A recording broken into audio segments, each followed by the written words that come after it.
okay? Good. Supreme, and of course, supreme to see you tonight. Thank you so much for always keeping it TV47. It is that day of the People's Court, and tonight we'll be talking about the border sector. You know, this sector that has like around 3 million and above motorcycles, employing millions and millions of young men, both in rural and urban areas. But the government continues to struggle with regulating this particular sector, and therefore tonight we highlight on that. Absolutely, and we're looking at this through the lens of road safety. We're looking at not just borders, but also motorcycle transport in the country. I mean, last week, the Kakamega Senator Boni Khalwale had a bill that proposed a number of changes, sweeping changes in regulating the sector, making sure safety is upheld, obeying traffic rules and so on. All that was set, but he has since withdrawn the bill. But we wish to be inspired by some of the elements of that, something reminiscent of the old Michuki rules that served to bring sanity to the roads in our country. So tonight we want to look at that bill as well as other issues around motorcycle safety on our roads. All that and so much more right here, but of course we have to take a look at what is in the world of news. Absolutely. And I mean, here are the highlights. We'll be coming back with that.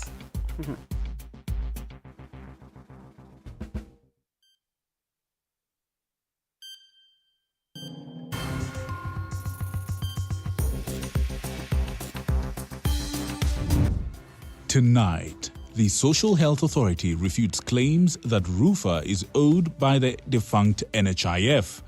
The authority stated that a meeting will be held on Thursday to verify the actual claims owed to the health facilities.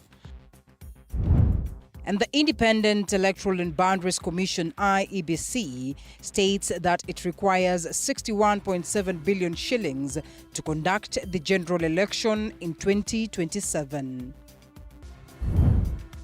And President William Ruto pledges to collaborate with opposition leaders just days after Alela Odinga returned to the country following his loss at the AUC.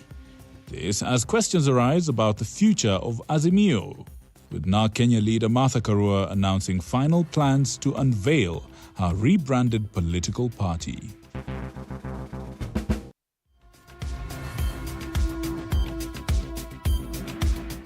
And the broadcast begins right away. This is the daily report, by extension, the People's Court. I will be getting to that conversation later.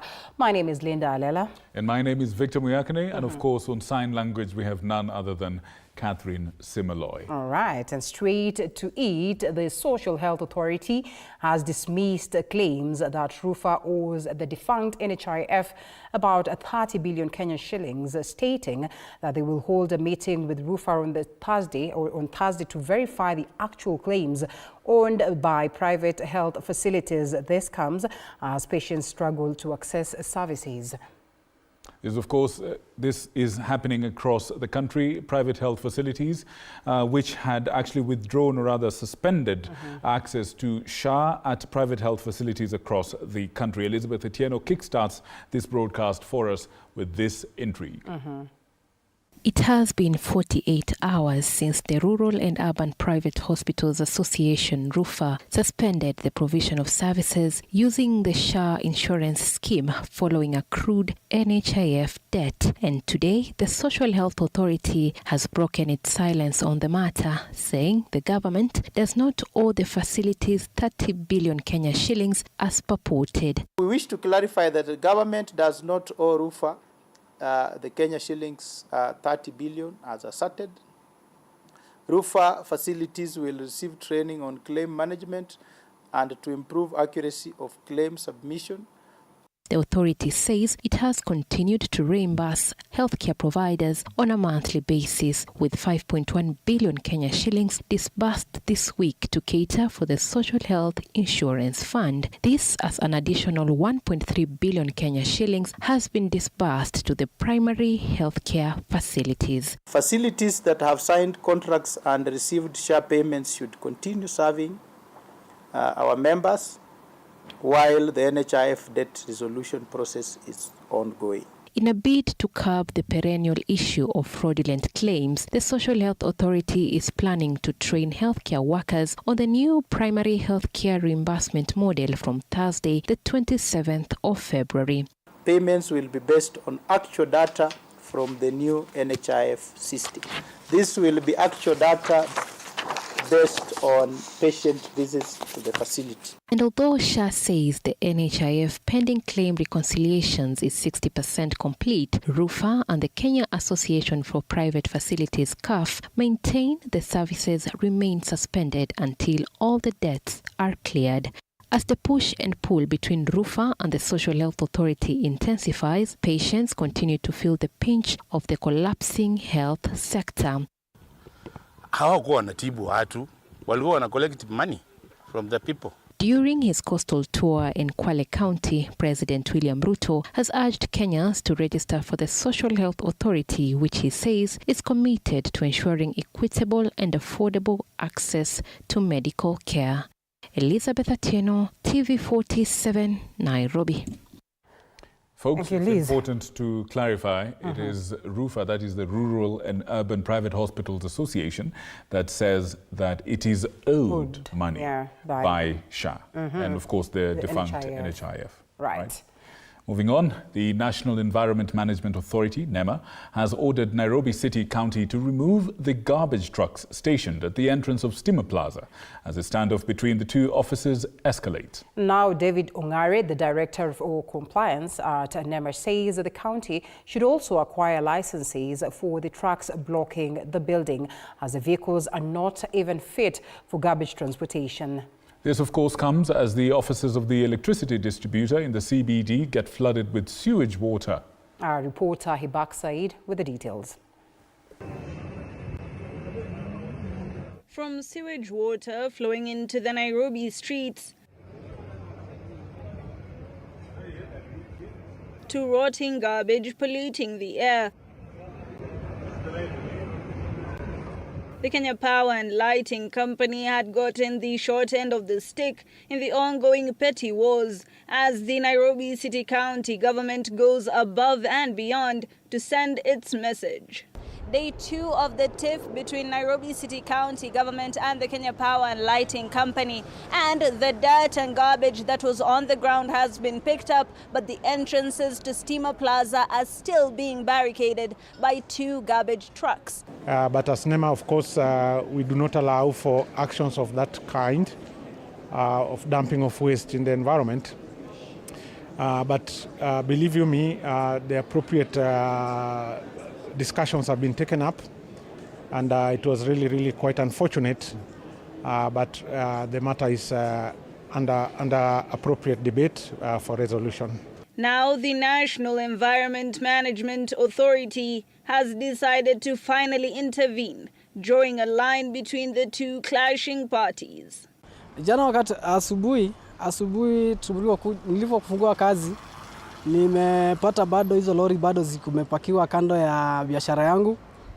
So hiyo suluhisho bado naona suluhisho bado hawajamaliza hiyo maneno. So sijui itakuwaje. The trucks are not in our list of the licensed trucks to carry waste. And so there are various offenses, various crimes that have been committed here. NEMA has ordered the city county to remove all garbage and vehicles surrounding Stima Plaza, bringing relief to the traders on the street. Biashara imekuwa ngumu, kuna client anaweza kuwa anazingia kwa shop. Nadhani pia watu hiyo movement imetuaffect sana. Kwa hiyo ni ile tupua tu labda wasikizane tu mambo iishe, amani iwepo, hiyo ndio kitu ya muhimu sana kwangu naweza kuambia. Alafu unaweza tuambie uchafu ili. And so tonight, the Independent Electoral and Boundaries Commission, IEBC, has said it requires 61.7 billion shillings to conduct the 2027 general election. But IEBC officials, led by the Commission Deputy Chief Executive Obadiah Keitany, however, say that the Commission is facing a shortfall of 6.7 billion shillings, which it says will make it difficult for them to conduct voter registration and the pending by-elections. Wapulu Kamau with the details of that. with IEBC behind schedule in majority of its operations, starting with the delimitation of boundaries, the delay to register voters and conduct 14 pending by-elections due to lack of commissioners. IEBC officials, led by the Commission's Chief Executive Officer Obadiah Keitani, made a case before the National Assembly's Justice and Legal Affairs Committee that the Commission requires 61.7 billion shillings, the highest so far, despite a budget shortfall of 6.7 billion shillings to conduct the 2027 poll. There is a shortfall according to our requirements of around 6.7 billion, so it's not adequate. A section of the projected amount will go to the registration of new voters, a process which has delayed, given the urgency of the youth to make their voice felt in the 2027 poll. IEBC projects to register 5.7 million new voters, pushing the total number of registered voters to 28 million, compared to 22.1 million voters in the 2022 general election. No funds were allocated for that particular exercise. IEBC further requires 7 billion shillings to replace 45,352 Kenya Integrated Election Management System, KIMS kits, procured in 2017 and which have become obsolete, with MPs raising concerns. Only 14,000 KIMS kits procured in 2022 are operational at the moment. The 2027 poll will be the costliest compared to the 2013, 2017 and 2022 elections.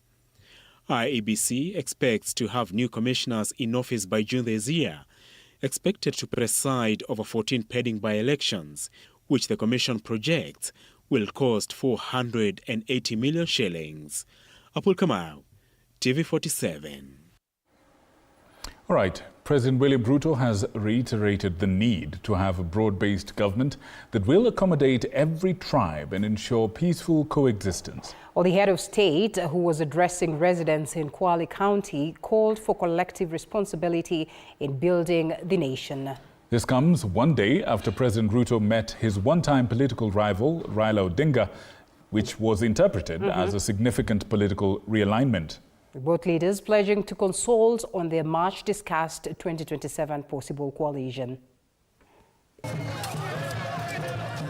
Just one day after President William Ruto met ODM leader Raila Odinga following the latter's loss of the AU seat, a move seen as part of a strategy to win votes in 2027, the head of state today emphasized the importance of rejecting divisive politics. This as the president stressed the need for inclusivity in the government to ensure peaceful coexistence for all. Unataka tukue pamoja ama tutengane? Tuwe na umoja ama tutengane? Munasema tuungane? Munasema tushirikiane? Waswahili wanasema umoja ni nini? Si umoja ni nguvu. Kwa hivyo tuungane, tushirikiane, ndio tupeleke taifa letu la Kenya mbele. Hasa nyinyi watu wa hapa pwani, mara nyingi mulijihisi ya kwamba muliwachwa nyuma.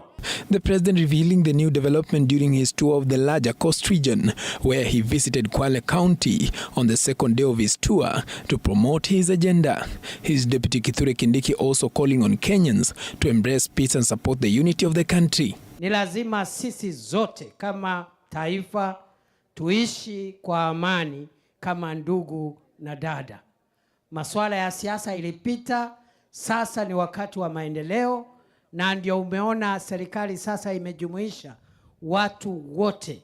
Na sasa sisi zote tuko nyuma ya rais kusongeza taifa mbele, tukiwa taifa moja na tukiishi kwa amani. We are here to support the unity of the country. Tukiongozwa na rais, hiyo serikali mrefu, pana, kubwa, mapana na marefu, sisi wote tuwe kwa hiyo serikali pana na mrefu. The move comes as President William Ruto and opposition leader Alela Odinga revealed they would announce their next steps sooner than expected.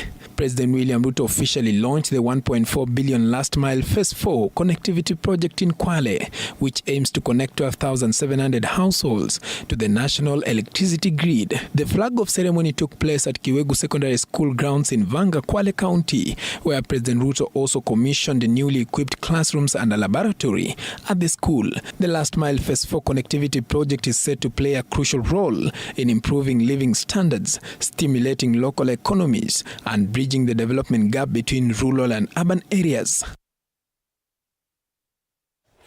All right, NARC Kenya Party leader Martha Karua, in a renewed political expedition, says she is ready to work with more allies who share her vision, that is including former Prime Minister Raila Odinga, if he chooses to move away from supporting President William Ruto's government. Speaking ahead of the NARC Kenya transition to People's Liberation Party, which is a rebranding, later this week, Karua defended her growing camaraderie with the former Deputy President Rigathi Gachagua, describing it as a strategic political move. Moige Williams spoke to Karua and filed the following report. We are the people! The political maneuvers ahead of the 2027 general election continues to play out. Later this week, Martha Karua's led NARC Kenya Party slated to change its 16-year-old name to People's Liberation Party, a move that could reshape the country's political landscape. We are going to be on the ground working and also expect that we shall continue and strengthen the collaboration with other parties, because the task ahead cannot be achieved by one person or one party. Karua further hinting on forging new alliance with like-minded political fronts, pointing to the creation of a formidable opposition to President William Ruto's administration, in which she extended a political olive branch to former ally Raila Odinga. Raila is my brother, and remember, alikuwa kinara wangu na mimi nilikuwa mgombea mwenzake. Kwa hivyo, we are friends, we talk, and yes, we can work, but not in the current leaning. At the same time, Karua defending the growing comradeship with former Deputy President Rigathi Gachagua, maintaining she will continue to break grounds with different quarters. He's a Kenyan like any other, and you've seen me associating with many others. And I'll continue associating with people. I have always known people. I haven't known new people. This is what politics is all about. Associating with as many, and even with the wananchi. On claims of a purge targeting embattled Chief Justice Martha Koome, Karua brushed it off as hot air. Let anybody proposing something do it under the law. Otherwise, there will be repercussions. The rebranding comes amid a growing dissatisfaction in the Mount Kenya region following the impeachment of Rigathi Gachagua. The badge considered to offer an alternative in the coming election. Moige William, TV47.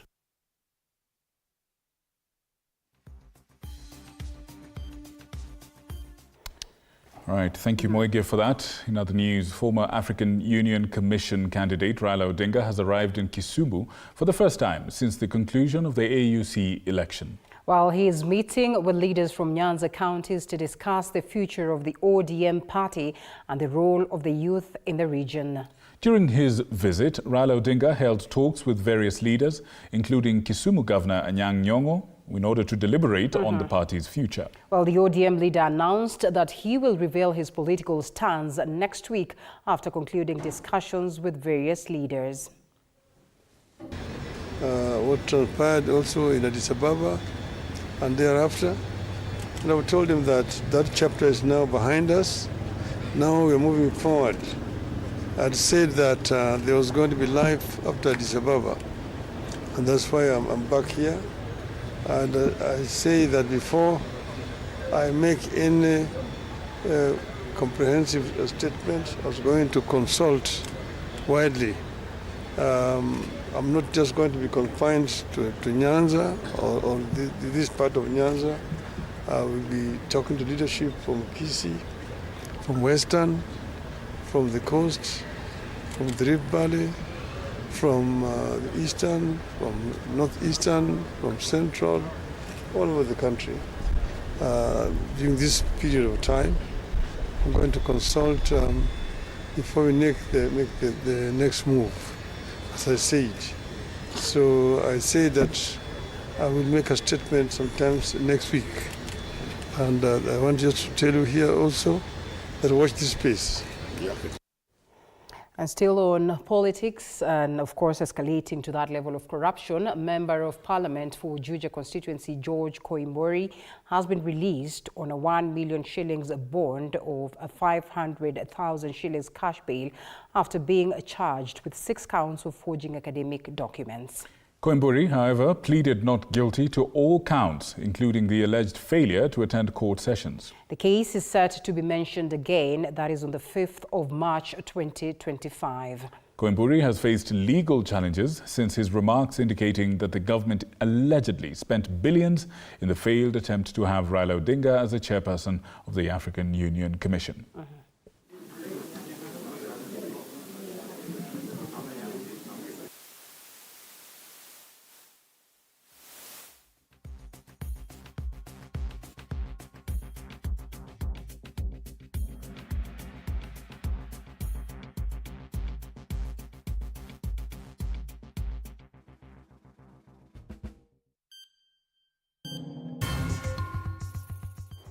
We shift gears from politics, where Mount Kenya University, that is MKU, continues to reinforce its commitment to developing opportunities in the blue economy. The university's Mombasa campus today held the inaugural conference aimed at creating more breakthroughs in the maritime sector. And as Quinto Afula now reports, the conference brought together innovators and experts to discuss just how the sector can be enhanced to benefit many people, particularly in Kenya's coastal region.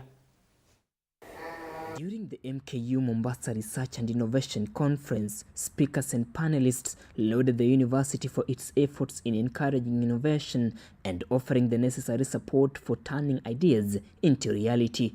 They highlighted the importance of equipping students with skills that will help them thrive in growing the maritime industry. Innovation Hub helps these innovators to be able to scale up whatever they are doing, or rather they are doing, and we are going to link up them with partners. We were able to get the key stakeholders, especially the marine industry, researchers, and the student who are able to present. The conference also encouraged interested individuals to register at MKU's Malindi Maritime Academy, experts emphasizing that acquiring skills in this sector opens up numerous opportunities, with the coastal region's maritime potential still largely untapped. Dry land jobs are saturated, but right now we need to move to the marine space, where the job opportunities are still plenty.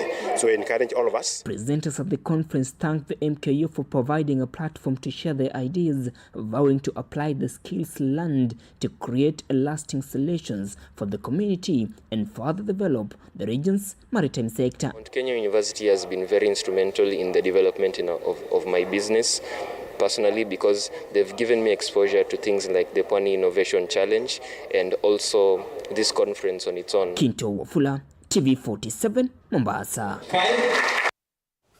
This next one is interesting. It is quite interesting because a new study conducted by the Mwelekeo Insights has revealed that only 29% of women aged between 18 and 30 years consider marriage a crucial life goal. And according to the study, which was conducted between the 3rd and the 19th of February 2025, 80% of women prioritize financial stability and career progression over tying the knot.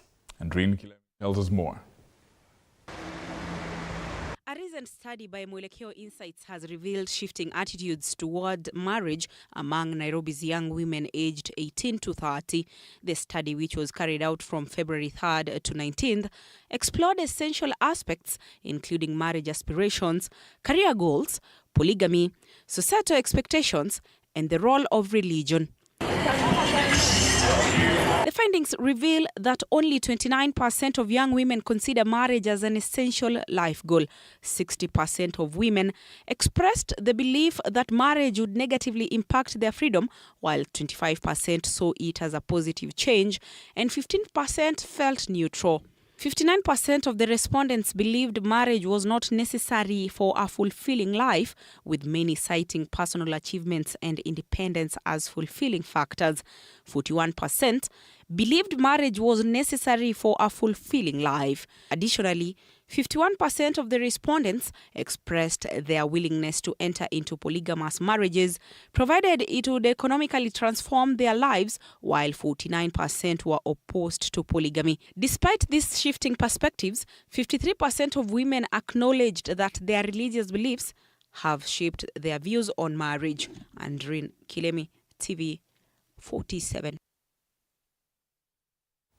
Interesting times that we're in. Very interesting indeed. And so we shift gears, where the Consultative Group on International Agricultural Research, in collaboration with the Kenya Agricultural and Livestock Research Organization, will be hosting a Science Week in Nairobi from April 7th to 12th, 2025.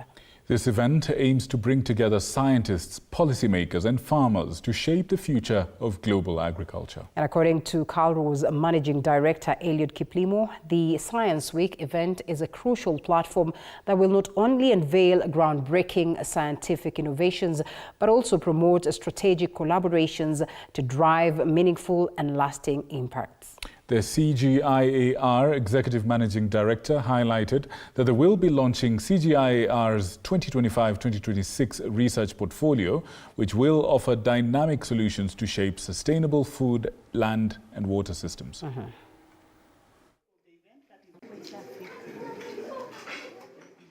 Nairobi having been chosen as for this Science Week is very, very important for Kenya, because it means that Kenya is recognized as a very important hub in terms of agricultural research, agricultural transformation, especially in Africa. So that event, we hope to showcase the technologies that we have developed locally. So that showcase of those success stories, that's one of the objectives, is to showcase that science can help us produce more with less. That science can help us produce while we are conserving our natural resources. All right, now we have been covering the story on the well-being of Pope Francis.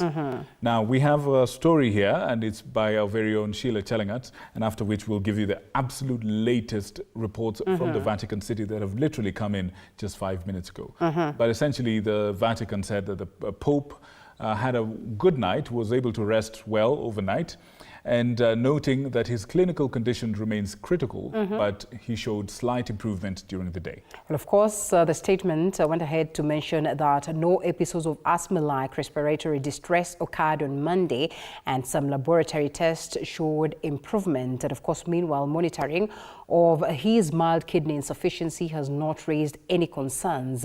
And while oxygen therapy continues, albeit with slightly reduced flow and oxygen levels. What are the latest? The latest is that this morning he received the Eucharist and resumed some work, including calling the Catholic parish in Gaza to thank them for a video message they had sent him. But the condition as at now is as follows. Pope Francis' condition remains critical. That's what the Vatican has said about 5 minutes ago. They also say that the Pope has had no respiratory crisis this afternoon, but blood parameters remain stable.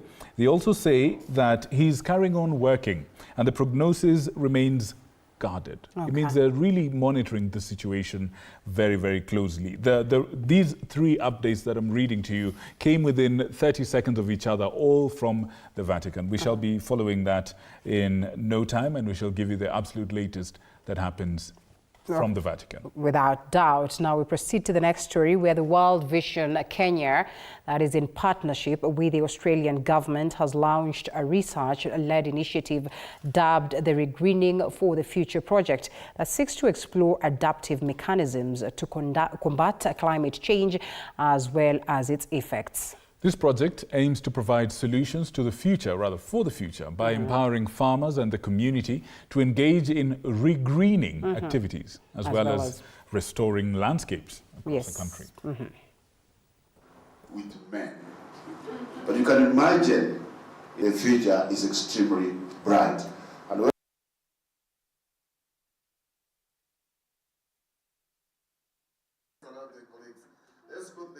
We've been here this morning to launch the event and celebrate the partnership and collaboration between Australia and Kenya. And one of the real things that has been highlighted, which is really important, is that this project is research-led and done in collaboration between scientists and local knowledge. The projects are being community-led by Kenyan farmers and people on the ground, but with the support of all of these high-level institutions. These research partners which we have are there to help us to ensure that what we do is producing results not just for now, but also for the future. It is part of a bigger regreening program which the government of Kenya is doing, looking at reclaiming our land, but also planting 15 billion trees. So we see this as a contribution to this program. But also we thank the Australian government through the ACR who are funding this program. All right. Time to take a bit of a breather, take a short break as we consider all that we've told you. Remember, in a few minutes, we shall be getting into the conversation tonight. Right. We're looking at the motorcycle transport on our roads, borders and private bikers as well. We're looking about that, beyond the revs, beyond the twisting in and out of traffic, beyond the convenience. What else exists for this industry? I think we have a question for them, actually. And this evening, we want to ask them something as simple as, what are their thoughts? What is your experience with border operators in your region? Of course, we take it a notch higher. And, we say, we need to hear you. Forward some of your comments right here. And we'll get to see just how best we address this. We go ahead to say, in your view, what is the problem with motorcycle transport in the country? Absolutely. Let us know what you think. I'm sure most of us have been able to use motorcycle transport. I mean, there's a group of people in Kenya have never borders or even private, the other bikes, the speed bikes or the leisure bikes. Right. Nobody has ever. There's some people who've never used that. But for those of you who have, and those of you who've encountered these bikes on the road, talk to us about your experience with them and what you think is a problem with motorcycle transport. We're aiming to delve deep into this and find solutions. Right, after this break.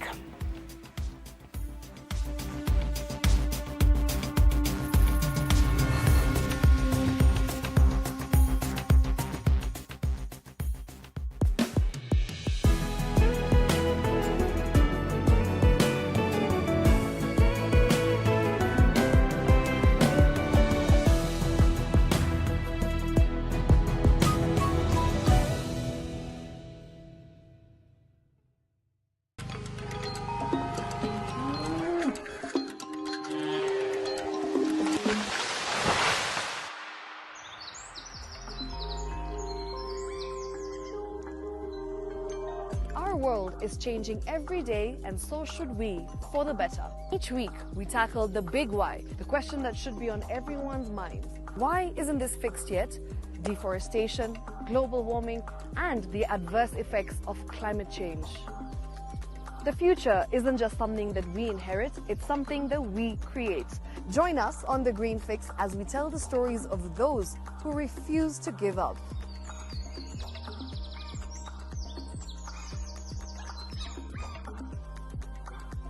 When it comes to fixing the planet, there is no time to waste. Join me, Shiksha Arora, on Thursdays at 9 p.m. on The Green Fix as we look into the big why, you and I.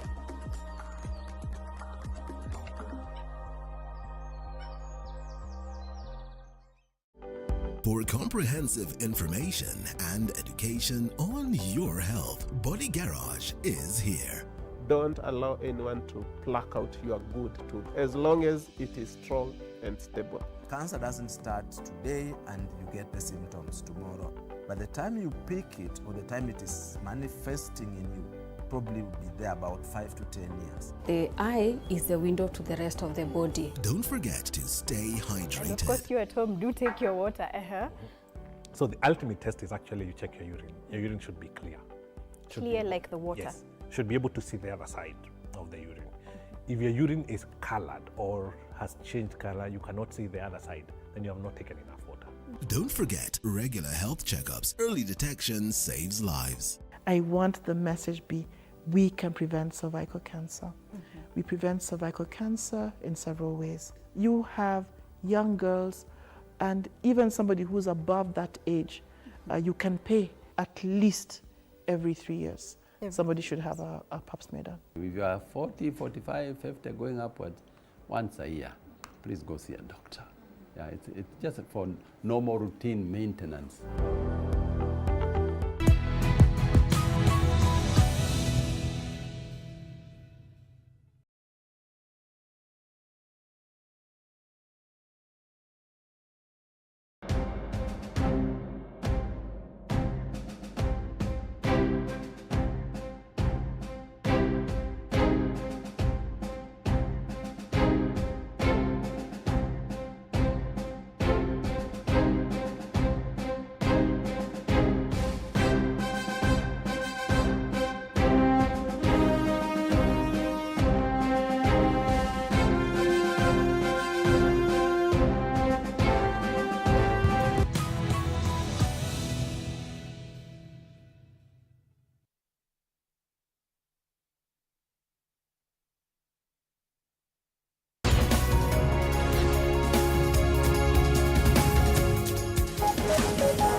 Welcome back to the broadcast. This is TV47's daily reports as well as the People's Quarters. Victor Muyakane reminded you right before we took that break, we'll be getting to that boda boda and basically the motorcycle industry right here in the country, a conversation that you do not want to miss out on. I see we already have messages coming on board of people sharing their experiences, and of course we'll be sampling your comments as we continue with the broadcast, but we still have more on news straight to it. Absolutely. And as education remains a fundamental pillar for societal growth and the well-being of a civilization, it is evident that many children still struggle in their quest for education, with teachers facing escalating challenges, of course, across the board. Yes, indeed. Baringo County exemplifies this reality of ASL, that is the arid and semi-arid areas or lands, regions where children make do with whatever, or actually children make do with whatever educational resources are available for them. Our reporter, Willie Dennis Njiru, with more on this.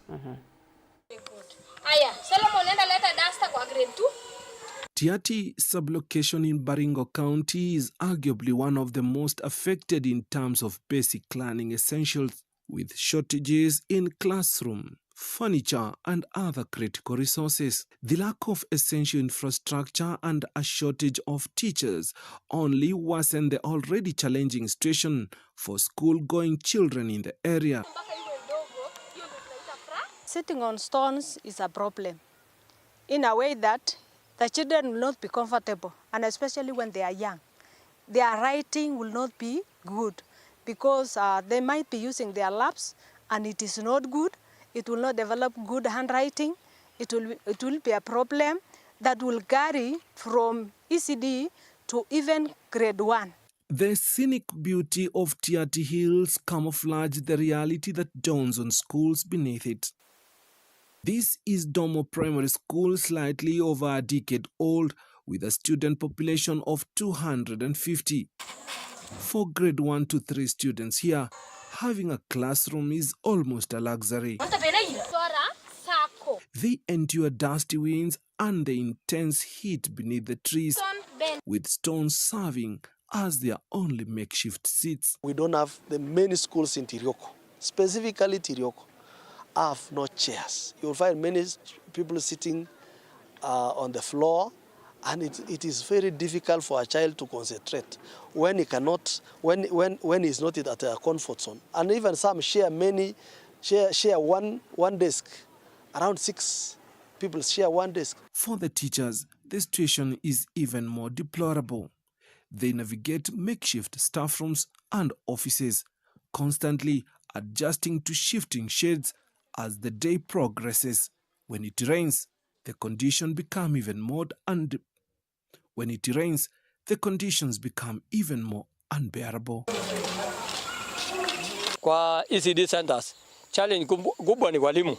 Kuna shule ambayo hana walimu wawili ama hawana walimu wote ya ECD. Shule mengine kuna walimu wawili, shule mengine kuna moja na ingine hakuna. Learning is a nightmare in this institution, which has only 4 TSC teachers to cater for the needs of the pupils in ECD to grade 6. The teacher shortage prompting recruitment of Form 4 leavers to mitigate the gap. Few teachers we have, some are not trained, but they are doing much work. They are at least trying their best, and they have managed to teach our children. So most of the schools, they don't have government teachers. 2 years old Natiriria ECD Center with 22 learners is with no infrastructure, only relying on a well-wisher who donated his bedroom for the learners who use it by day for him to use by night. 16, 17, 18, 19, 20. Here, their teacher Yvonne Cheralgei, a Form 2 dropout, is in charge. The learners here endure dusty floors with no writing materials and blackboards. Yvonne remains committed to the cause, continuing the struggle to provide early education despite lacking professional training and skills.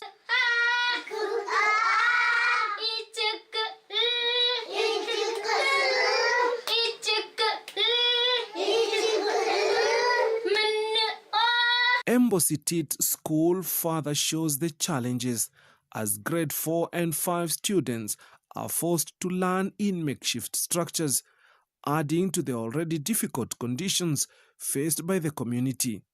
Tiati has a total of 44 ECD teachers, but 25 of these schools lack teachers. Instead, volunteers step in, teaching under the trees with portable blackboards, striving to deliver lessons despite the challenging circumstances. For TV47, I'm Willie Dennis Njiro.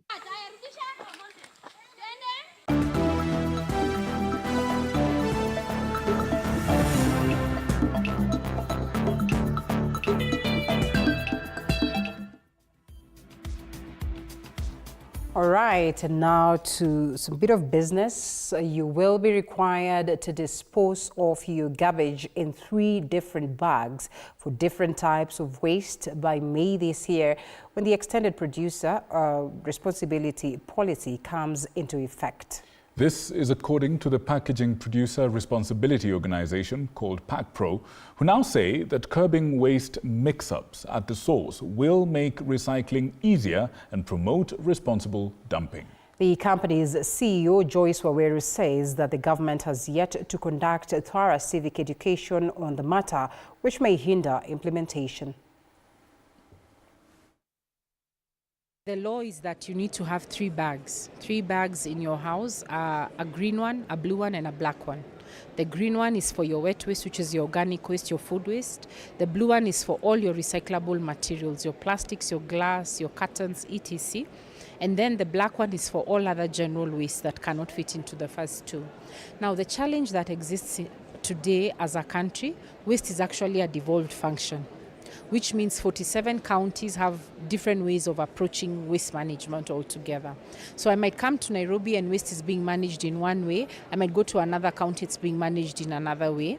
Enforcement challenges because of resourcing capacities might not allow for NEMA to be able to actually spread their tentacles far and wide to ensure that this is actually being complied to. Enhancing community-based organizations in taking up these business opportunities, the young people out there in the communities, how they can support with waste collection, waste segregation. But some of the challenges also is a material facility area where people can bring in their waste material, and then that facility can be used to segregate and also, guide on which parts of the waste goes to what kind of value chain. So that's another challenge that Kenya is. So we don't have those facilities currently in Kenya. And the Wasongiro Tannery and Leather Factory, located in Narok County, is set to play a major role in revolutionizing Kenya's leather industry. The Deputy Chief of Staff in the Executive Office of the President, Odinga, emphasized the factory's capacity to significantly reduce the nation's reliance on imported leather goods, including shoes. Owalo made the remarks during the verification exercise of key national projects in Narok County. One lesson that we learned from this factory is that if we have got adequate raw material and we have got the processing capacity, then as Kenyans we should not be importing any shoes. Yeah? Because this factory has got the capacity, as we speak today, to process 2.4 million tons of hides and skins annually. Yeah? So at optimal capacity utilization level, they should be able to process more. Yeah? And that money will be plowed back here into the economy. If we go across the entire value chain where we have got an abattoir and then feeding this with the requisite raw material. Factory has started almost about 2 years ago, and we are organizing to see whether the president can also come here and open. You know, this factory have never been open, and there are certain things that we are still asking for the national government to give us. We are also preparing to see whether we can also build an abattoir.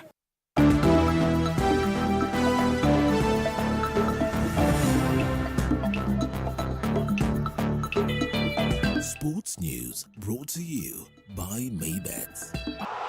Join Maybets leo upate free bet papo hapo. Fanya hivi, chagua home team to win, yani number 1 au draw X au away team 2 kwa game ya siku ya free bet. Weka namba yako ya simu, weka password ya account yako, chagua submit free bet. Utapata free bet kwa account yako ya Maybets. Usisahau kuverify account yako. Kama hutakuwa verified, utapoteza free bet yako after 2 days. Betting is strictly for 18 years and over. Play responsibly. Terms and conditions apply. BCLB number 0000578. Maybet na minia na najishindia. Pesa inavutia, pesa inavutia.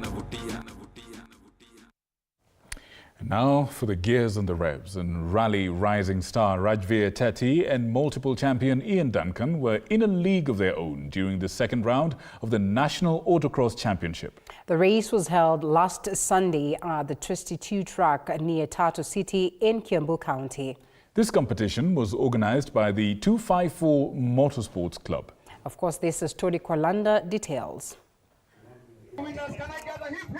The second round of the National Autocross Championship was dotted with drivers, navigators and crews who are preparing for the 2025 World Rally Championship Safari Rally. Rajveer Teti of Thai Racing Team dominated in 2 categories, the 4-wheel drive turbo and the 2-wheel drive turbo classes. We decided to go for the youth. So we identified youth, about 4. We're looking at 4 to 6, and we started walking the journey with them. From some of them 8 years going up. Abid Ganatra clinched victory in the 4-wheel drive non-turbo race, while Altaf Ganatra ruled in the 2-wheel drive non-turbo senior category. What you saw today is the future of motorsport as we know it in Kenya. This is what we saw. You're seeing guys who are as young as 8, 8, 12, 14, 17. The open class title went to Neil Gohil, while Shabaz Anwar emerged victorious in the quad bike event. Shell took another different approach to sponsoring individuals. They went to now groom the youngsters. All right? So if you look at the sponsorships that they've given all individual youngsters here for the last 4 years, there are many. Cheche Ababu won the Cadet Junior Baggy Trophy, while Sean Njumbi and Alan Bengi were crowned champions in the Alpha and Beta Junior classes, respectively. Veteran rally champion Ian Duncan was the man to beat in the 2-wheel drive stock baggy category. The 254 Motorsports Club event attracted 40 entries at Twisty 2 track near Tatu City in Kiambu County. Tony Kwalanda, TV47 Sport. Right, exciting stuff right there. Now, Legends by Nondescript, which is a team featuring former rugby internationals from Kenya, earlier today partnered with the SOS Children's Villages in Kenya in a bid to empower vulnerable children through rugby and mentorship. The partnership will see Legends by Nondescript actively engage with SOS Children's Villages and through branding as well as awareness, event activations, direct financial support, alongside many other initiatives as they aim to foster sustainable social impact through sports. Today's event is specifically special for us at SOS Children's Villages Kenya because as we realize we look after children and young people, especially those who have lost parental care. And in our experience, about 52 years in this country, we've realized that the role of taking care of children and young people needs everyone. So for us, we consider partnership very critical in accomplishing some of the aims that we're trying to accomplish as an organization. For us, if in whichever small way, 10 years, 15 years down the line, or maybe 5 years down the line, we have a young boy or a young girl standing up and mentioning that they've been inspired by, a Humphrey Kayage, a Collins Injera, Ben Nyambu, all these great names that have been involved in the game at the highest level.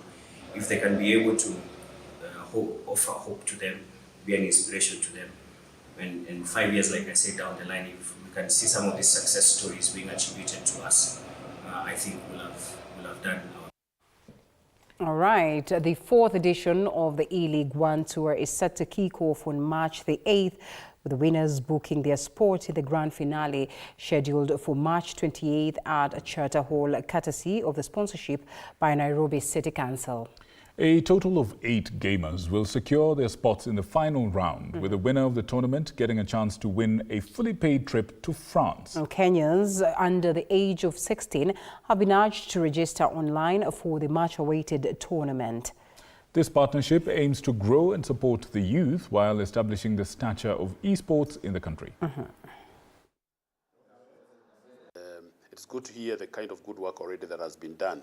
And we as a county government are coming in to support this, to ensure that we provide opportunities for our youth in various settlements in the city to participate in these games, which they probably do in an informal way in various parts of the county. 28th on Charter Hall in a mega event sponsored by the county government of Nairobi, where we shall have bleacher stands to be able to accommodate at least 2,000 fans, and a mega screen and one mega experience that every Kenyan, and even those outside Kenya, if they can find transport, they should be here on March 28th to see the greatest showcase of esports talent ever seen in this continent. I've been training with my former teammates. We have been training almost every week preparing for this, as it's a very big opportunity for us, and we'll see on coming March. Right.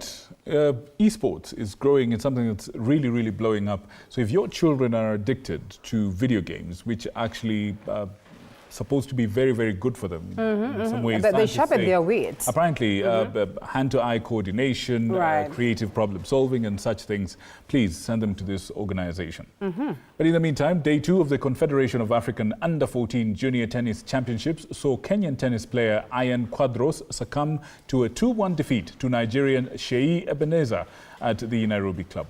Ian won the first set in epic style, edging out his opponent 7-6, much to the delight of the home fans. However, Ian could not maintain the momentum and ended up losing 6-1 in the second set and 6-0 in the third set on home soil. The tournament continues tomorrow, with Kenya hoping for better results in both the boys and girls categories.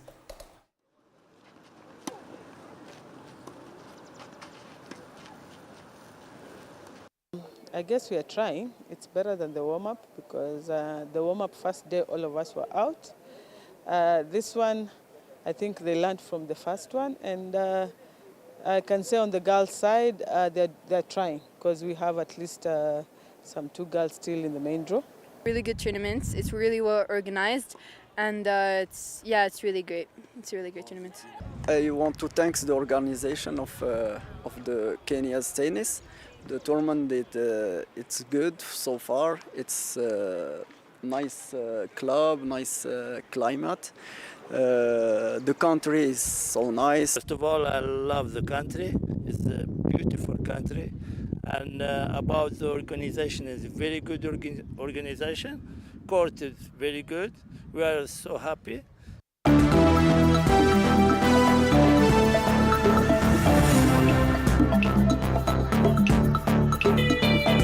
Sports news brought to you by Maybet. Join Maybet leo upate free bet papo hapo. Fanya hivi, chagua home team to win, yani number 1 au draw X au away team 2 kwa game ya siku ya free bet. Weka namba yako ya simu, weka password ya account yako. Chagua submit free bet. Utapata free bet kwa account yako ya Maybet. Usisahau kuverify account yako. Kama hutakuwa verified, utapoteza free bet yako after 2 days. Betting is strictly for 18 years and over. Play responsibly. Terms and conditions apply. BCLB number 0000578. Maybet na minia na najishindia. Pesa inavutia, pesa inavutia.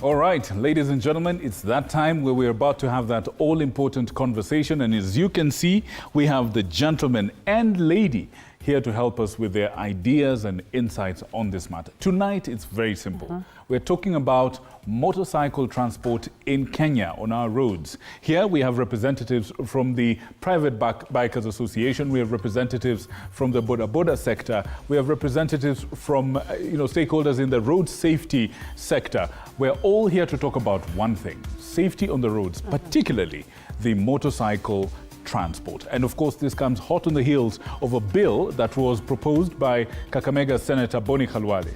But something happened between the time we saw the bill and now. He has since withdrawn the bill for further consultations. But experts say the bill had a lot of things that really we can talk about that can be of benefit to us. Progressive indeed, and of course it is likely to resurface sometime later. At some point. And it's important that we get to it. But before we get or switch to introduce our guest, there is the latest as to the removal of the Chief Justice as well as the other Supreme Court judges. And here is a press release from the Judicial Service Commission. I'll pick a few things as to what they have highlighted, which is also important that you are well informed of. Pursuant to Article 168 of the Constitution, the Judicial Service Commission, JSC, received the above petitions which sought to remove the Honorable Chief Justice and judges of the Supreme Court, that is from office, on account of allegations of alleged incompetence, misconduct, and misbehavior. In the course of the processing of the above petitions, the following 8 High Court cases were instituted against the JSC, that is the Attorney General, and others, that is as to the Narok High Court. And of course, the Nairobi High Court Constitution petition numbers, of course, they highlighted there. Nairobi High Court Constitution. I think we'll be looking at these numbers to highlight them for you. But basically, what the news then would be is that the petitions, among others, seek to restrain the JSC from further processing the petitions and or requiring the judges to submit responses, that is, to the various allegations as contained in the petitions. Consequently, interim conservatory orders were issued, that is, barring the JSC from further processing the petition. And of course, in this view of the foregoing and in compliance with the prevailing court orders, the JSC is now restrained from processing the subject petitions or commenting on the ongoing court cases. The JSC is actually promoting and facilitating the independence and accountability of the judiciary, and shall therefore then defend the matters in court and assert its mandate to exercise, that is, in constitutional functions.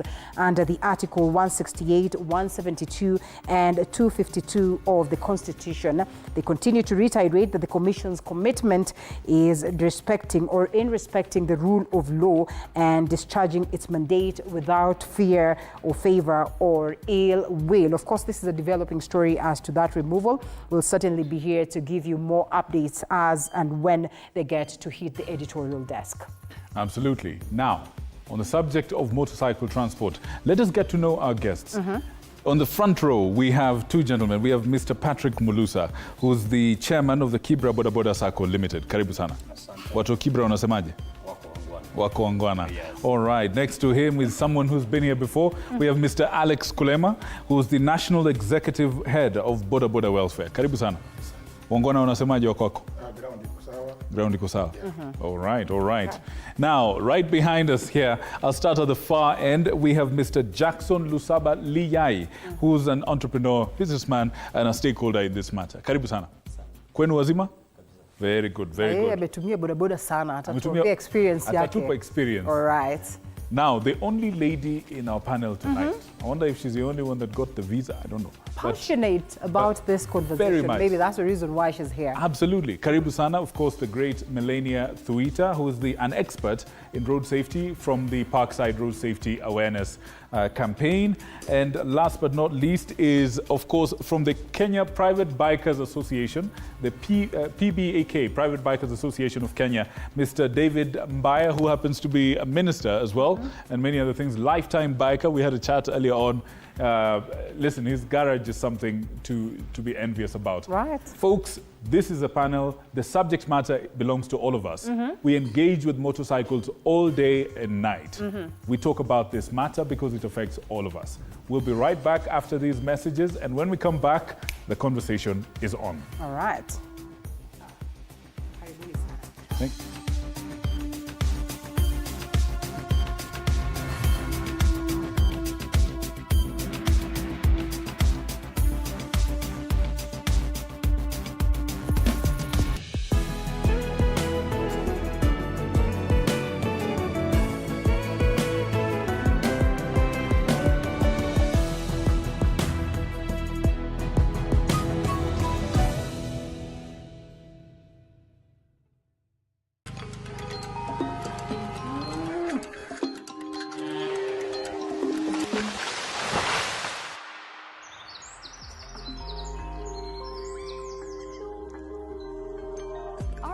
Is changing every day, and so should we, for the better. Each week, we tackle the big why, the question that should be on everyone's mind. Why isn't this fixed yet?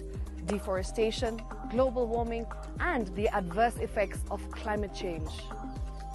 The future isn't just something that we inherit, it's something that we create. Join us on The Green Fix as we tell the stories of those who refuse to give up.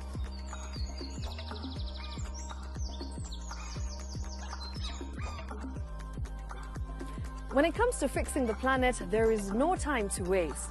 Join me, Shiksha Arora, on Thursdays at 9 p.m. on The Green Fix as we look into the big why, you and I.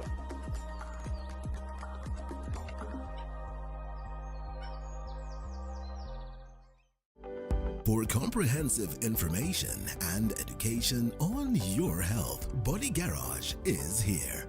Don't allow anyone to pluck out your good tooth as long as it is strong and stable. Cancer doesn't start today and you get the symptoms tomorrow.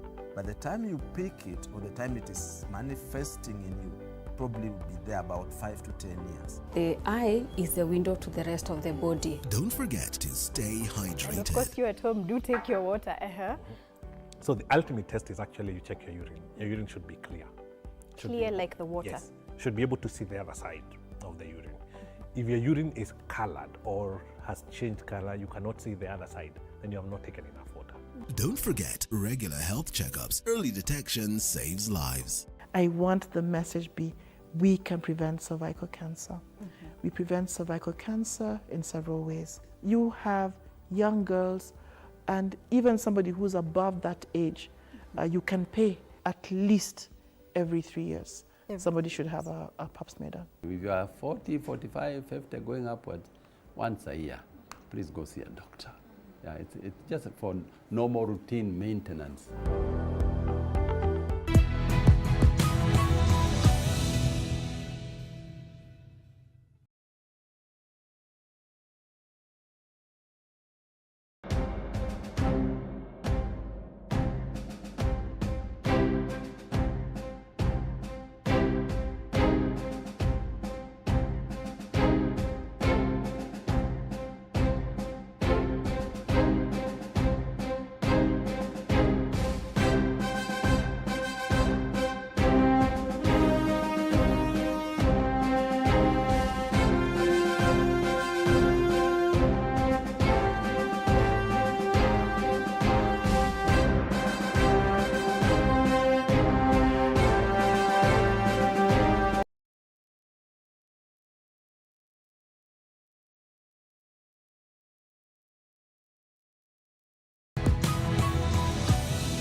All right, and welcome back to the broadcast. Time for the People's Court, the conversation triggered by that bill that was introduced by Kakamega Senator, but then again, of course, at the level of Senate, he has decided to take a backseat on that, and the question is why.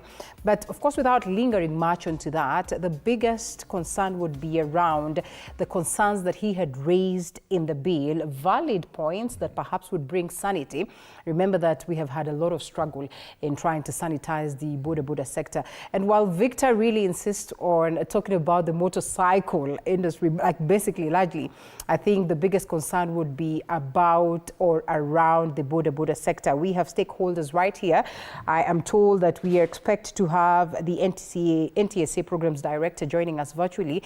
Once we are able to get a hold of them, we'll let you know. But at this very point, I think we get straight to introducing the guest. But I think I'll ask this question that Victor Muyakane just asked right before we were on board. What is this that the Kakamega Senator was told that he has to, he had to take a turn around, or perhaps an about turn as to this? Has this thing become political as it is from the word go? Because then these bills are discussed, are presented, and are passed at the level of Parliament. We start with you, Chair. Thank you very much. Like you have heard, my name is Alex, and me, I like speaking well so that my members can hear me clear. Na ni wengi wanawatch hapa sasa hivi. Okay, mimi kwanza nikizungumzia venye umeniambia hivyo mambo ya Luale, ni kweli Senator hakuwa sio nini alikuwa anajaribu kulete.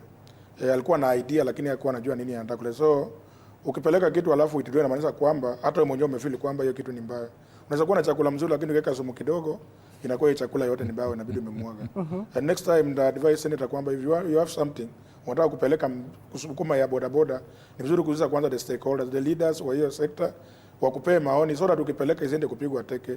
Ni aibu sana kama kiongozi upeleke kitu then ureverse mara moja hata kama watu wajakalia chini waanze kuichambua. And yet time by the way amekuwa na time nzuri sana tangia sema hii kitu imeenda karibu miezi 6. Angechukua time yake vizuri kuita viongozi wakae chini waambie hapa hivi unafaa uregeze kidogo, hapa hivi unafanya namna hii. Okay, mimi kwa maoni yangu nasema kwamba hii kitu ya Senator alikuwa ameleta si mbaya sana na si mzuri sana, but now vile tumesema hivyo kitu bill ni kama package. Wanazunua bill ikipita hata ile mbaya yenye ni kidogo itakukula tu. So I think itabidi arudi kwa drawing board in future kuje kama amejipanga mzuri. Nilikuwa tu bado nazungumzia kwa hiyo nafasi nimepewa. Nataka nizungumzie vitu kwa amelete. Kuna vitu kwa ameleta vitu ya trackers. Okay, tracker mimi naona kama ni biashara fulani mtu alikuwa anataka kufanya. Sababu unajua pause kidogo tutaenda pause kidogo and allow me Victor Muyakane quickly just highlight some of the things that the bill had proposed. Like you say, you have interacted with it. It's important that Kenyans as well get to understand and we see what could have been the problem therein. Of course, the Public Transport Motorcycle Regulation Bill 2023 And a couple of things therein. Number one, the bill also mandates the licensing and registration of riders, designated routes, and stricter enforcement of the traffic rules. That is from what it had proposed, that a sweeping overhaul that would require boda owners to enter into written contracts with their riders, detailing payment structures, working hours, as well as conditions of employment. Under the proposed law, county governments would play a central role in regulating the sector, with the County Executive Committee CEC member responsible for transport working alongside a newly established board chaired by governor appointment. Another proposal among the provisions, the bill requires motorbike owners to register with cooperative societies before securing licenses. Commercial operators would also need to meet specific safety requirements, that is including providing riders with 2 helmets as well as reflective jackets, while prohibiting unauthorized modifications to motorcycles. 2 other more, or maybe 3 other more. Motorcycle-based delivery services operators would need a special license, and motorbikes equipped with storage compartments. The bill also proposes fitting each motorcycle with a tracker that allows real-time monitoring of its location, and also outlaws carrying more than one adult passenger, and violating traffic regulations or using poorly maintained motorcycles. Lastly, Victor, it proposes steep fines for riders that are engaging in criminal activities or riding on pedestrians' pathways, and 3-wheeled tuk-tuks will also be covered under the bill and will be limited to carrying 3 passengers, while bodas will be limited to carrying 1. I am yet to understand what could have been the problem therein. Very but good. there's someone... We have the guys here and they'll tell us. So we will get the perspective of the boda. We'll also get the perspective of the private bikers of this country. Right. Because they are also a very significant populace on our roads. But we're informed that we have the Mr. Musumba Samuel from NTSA coming to us live from Naivasha. Mr. Musumba, if you can hear us, let's just sample some of your comments on this. Good evening, sir. How are you? Good evening. How are you? How's Nairobi? Yes, we're doing great. We have some key stakeholders here. How's Naivasha? Naivasha is quite dry and hot, but a bit relaxed than Nairobi because less traffic here. Not so many issues. So far, so good. We've been in a meeting with the county government. We have been training the county transport and safety committees. And these are committees that are actually charged with responsibility of looking at them. Low. Could you speak louder? Much better, much better. Hello, can you hear me now? Much better, much better. So, Mr. Musumba, if I may, Mr. Musumba, in a second, we were talking about road safety, particularly motorcycle transport safety, and of course we're talking about boda and the private bikers. Have you had a chance to look at the bill that Senator Khalwale was proposing, and what do you make of it? Yeah, I've looked at that bill, and what I would say is that the spirit of that bill is very good. Where we sit as NTSA, because this is a sector that we have interacted with for a long time, and I will tell you that it is a sector that has grown exponentially from registrations of as low as 3,000 riders a couple of years ago. Now we are talking about over 2.5 million riders in the country. And if you look at majority of these riders, how they have gotten into the sector without any training, without proper licensing, and the kind of things now that come out of that, we see a lot of flouting of the regulations, we see overloading, and the aftermath of all this is the kind of road death related to motorcycle riding in this country. It is just on another level. If you look at the categories of the victims that are affected most on our roads, second to the pedestrians, actually it is the boda guys. And there's no year that we have had a respite where it has gone down. It's quite exponential. Actually, they account for over 38% of the road deaths in this country, and that's worrying. So this bill, if you look at it, it borrows so much in the motorcycle regulations of 2015, which have been there. If you look at that bill, it's talking about the issue of use of helmets, which is a protective gear, you know. Most of the injuries that these guys are going through are head injuries, and head injuries are really very serious injuries. If you look at that bill, it's talking about how do you load this bike, the kind of weight. If you are carrying 50 kgs and a passenger, I mean, that's too heavy for the kind of CCs that we see for these motorbikes.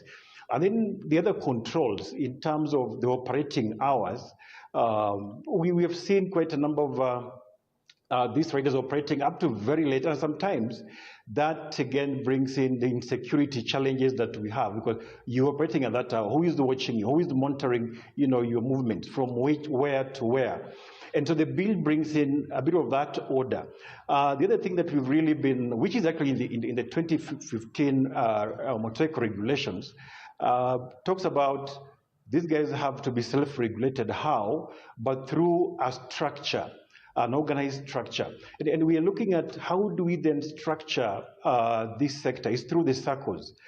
Through the circles, then we can grow leadership out of that. Then we can be able to really coordinate and manage this sector, you know, very effectively with good leadership that comes out of, you know, those circles.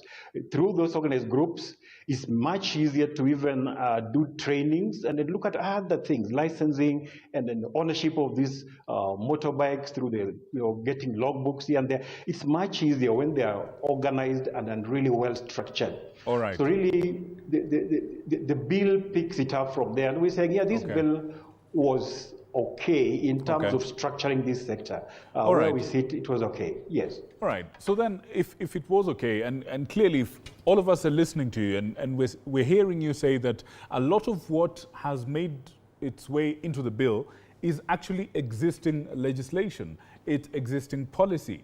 So my question to you is, how come this existing policy, the laws and the things that were there before, how come they require another bill to be able to bring the change that you propose? What went wrong with implementing the previous regulations and the laws? And perhaps back up that question. When you say that we have evident problems like you have highlighted, and now this bill has officially been withdrawn, do we say then we continue with these kinds of sins or with these kinds of troubles that we continue to witness? I would say that if you look at transport in our constitution, it also a devolved function. And some of the functions that are devolved at the county level include the operations of taxis, which also include actually the operation of border, which are really fairly commercial, I would say, providing the last mile in our transport system. And this is supposed to be the preserve of actually the counties. But for a long time, since 2015, when the regulation now was put in place, it has been almost like a national government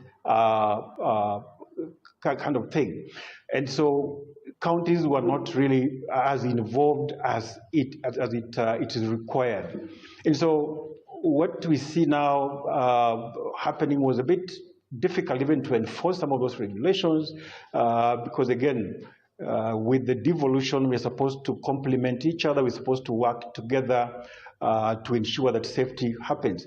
I mean, if you look at the border, these guys operate at the county level. The county is supposed to provide drop-off points, pick-up points, even operating hours and all that. It's supposed to manage all that. But that was not happening. So as we see the coming in of this bill, it is strengthening that. It's bridging those gaps that then were there, that now the national government and the county government can actually work together, complement each other to address the challenges that are in this sector. And we will see even enforcement improving, because if you're talking about combining national level and county level kind of enforcement, then we're saying we'll see good results in this. So there have been gaps in terms of enforcement in terms of then handling this particular sector. But now with the coming of the bill, it bridges those gaps and brings us to one table to look at this problem, both national government and county government, at the same time. As we deal with the registration of these bikes and the riders and all that, so it's really going to give us an opportunity to really, handle this sector together through collaboration with the counties. Yes. All right. Thank you. Now, Mr. Musumba, we'll be coming back to you in a second. But at this point, let us get to hear from the senator himself, Senator Khalwale. Earlier on, this is what he said concerning this bill and this matter. Mr. Producer, take it away, please. Tumefikiria mambo mingi sana ndani ya huu mswada, na ninaona watu ambao hawana heshima na wanyonge wameifanya jambo la kisiasa, wanaanza kuweka katika mdomo yao mbele kwamba hii ni sheria mbaya, kiasi ya kwamba mpaka vijana wetu wadogo wa bodaboda wanaanza kufikiri mimi naweza kuwa adui yao. Ili ieleweke vizuri kwamba mimi ni mtetezi, nilikuwa ninatetea zile shida wanazopitia hawa vijana, because mwenye anataka kuchochea anafikiri he can think better than me. Ninampatia nafasi, kesho narudi katika bunge, ile mswada ya bodaboda ninaandikia clerk na speaker wa Senate, clerk na speaker wa National Assembly. Sasa that bill is going to be dropped so that watu waendelee maisha ya kawaida. We don't want to fight with the youth wrongly. If they don't like something, they don't like it. Just like walikataa maneno ya finance, walikataa. Na kama wamekataa bill ya bodaboda, wamekataa, wacha maisha yaendelee. A time will come, maybe, when some people will feel this is something that should be done.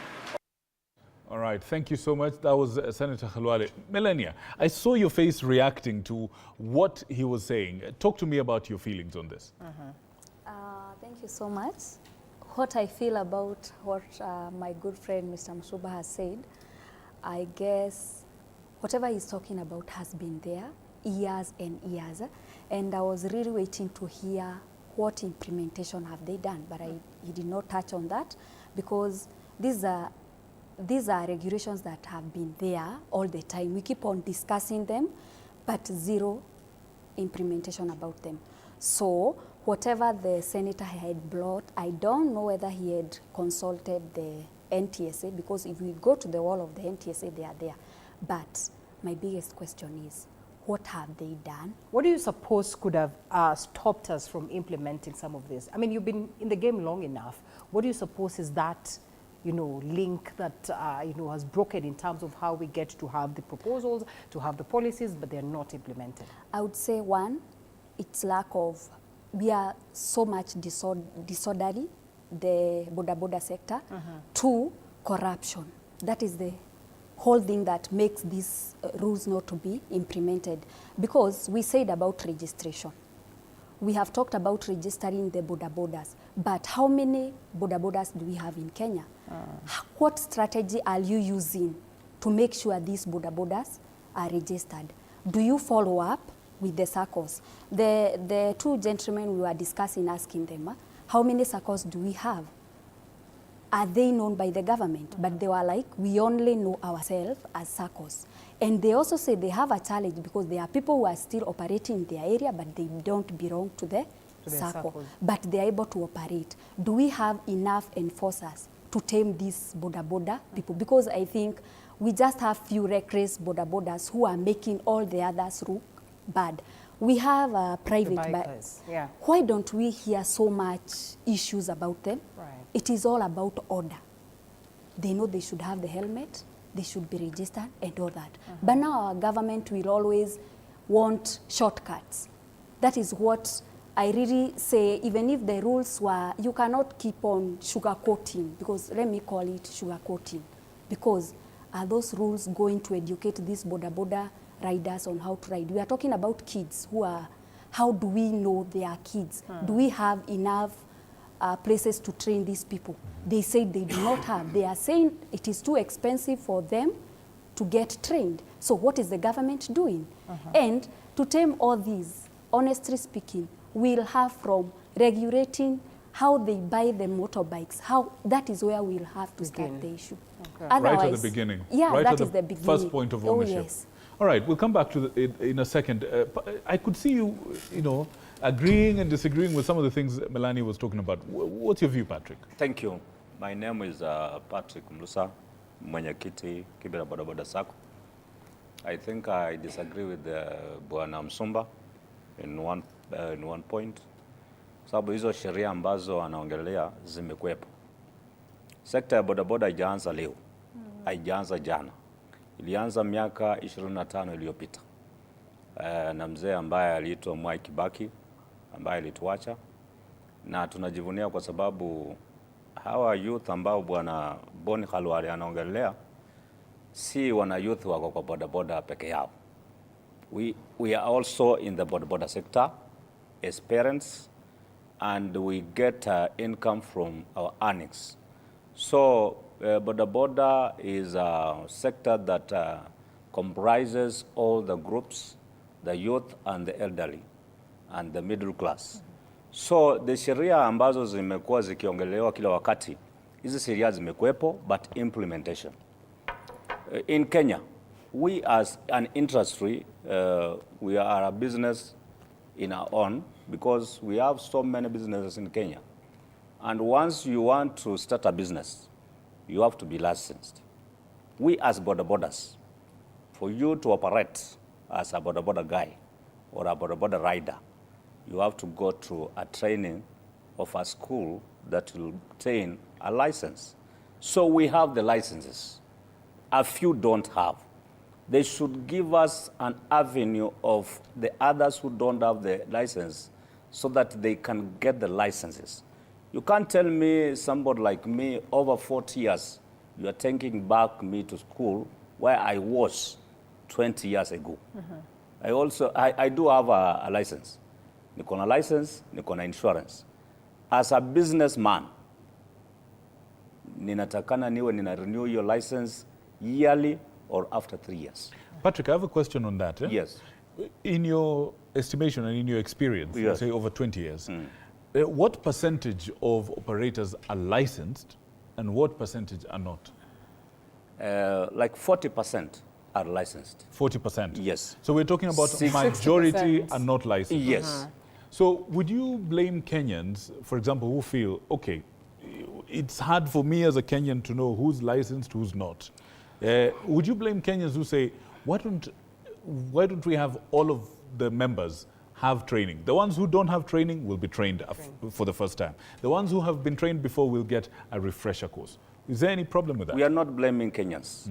We are blaming the government of the day that is reluctant on implementations of these things. Nyinyi ni chair. You're a chair. Yeah, I'm a chair. He is a chair. Yes, we do. But how are you helping the government in making sure that you pinpoint these individuals? Perhaps maybe the systems are fractured in a way, but what are you doing yourselves to make sure that you sanitize or streamline the sector? Tumekuwa tunataka serikali itusaidie kwa sababu wamesema any rider operator inafaa awe licensed na awe kwa sacco. We do have these SACCOs. Right. But the government should give us finances so that we can help our people down there to be licensed. Hold it right there. We'll be coming back to you. All right. There's the private sector. David, you've been here again in this sector for the longest of time. I have had instances where they actually, there are instances where they, private sector or perhaps the private, side of the bikers would not want to be associated with these other bodabodas because they almost feel like, now they are being painted black where they are not supposed to be painted black. All riders are equal. Are you as orderly? Are you as orderly as we would want to imagine? And why do you suppose then that this other side is finding it difficult to just get to have this element of order so that we all can say that we are safe using the bodabodas and, we do away with all these concerns that we're talking about, that 60% regulated, 60% not? Well, I believe we are very orderly as the private bikers and we are a close-knit family. Before you become a private biker, let alone the association, if you want to be a private biker and be part of us, you have to undergo training. We have trainers who've been trained both in Kenya and outside the country. Okay. So you have to go for that training first, then go to one of the driving schools to get your license. And once you finish your training, we have things called nyumba kumis, just like their SACCOs, ours is nyumba kumis. Okay. You're put in a nyumba kumi, and we have other riders who support you in your first days of riding. Another thing about the private bikers is safety is key. Under PBAK, we have 4 pillars: legislation, association, safety, and training. So in every nyumba kumi, we have to make sure that you're in a group of people who have been riding. They check what kind of the CC of the bike that you ride, because we start from small all the way up. You cannot have started riding a week ago and you get onto a big bike. That's disaster for you. Okay. So we start small, and we are our brothers and sisters keepers every day. If I'm on the road and I see you riding without a helmet, I will stop you. I'll ask you, where's your helmet? Where's your safety gear? That way, I'll know tomorrow you'll be on the road. But for the bodas, we have tried talking to them. We talk to them.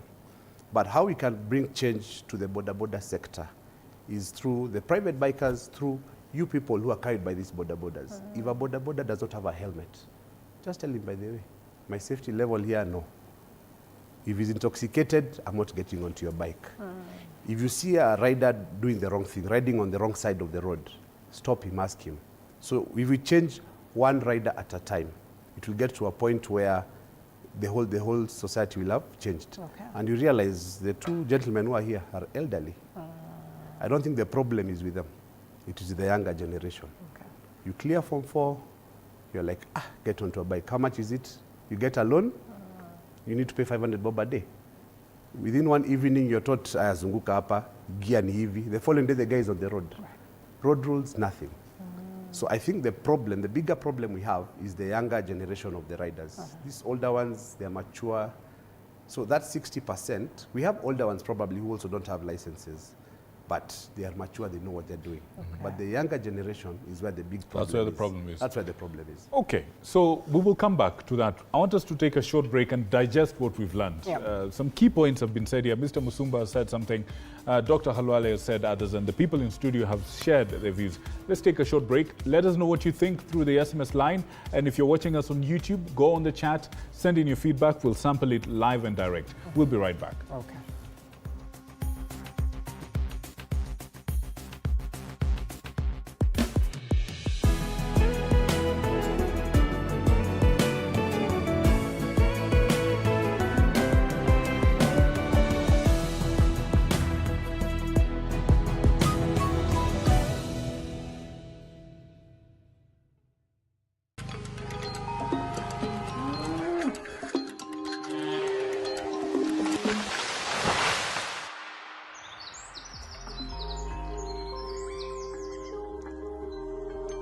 Our world is changing every day, and so should we, for the better. Each week, we tackle the big why, the question that should be on everyone's minds. Why isn't this fixed yet?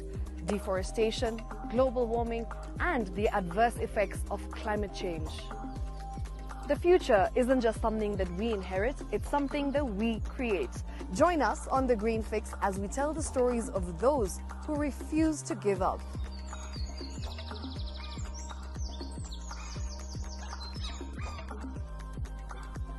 When it comes to fixing the planet, there is no time to waste.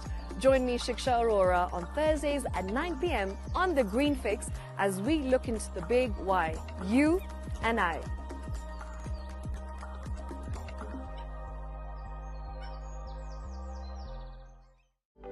For comprehensive information and education on your health, Body Garage is here. Don't allow anyone to pluck out your good tooth, as long as it is strong and stable. Cancer doesn't start today and you get the symptoms tomorrow. By the time you pick it or the time it is manifesting in you, probably will be there about 5 to 10 years. The eye is the window to the rest of the body. Don't forget to stay hydrated. And of course, you at home, do take your water. So the ultimate test is actually you check your urine. Your urine should be clear. Clear like the water? Yes. Should be able to see the other side of the urine.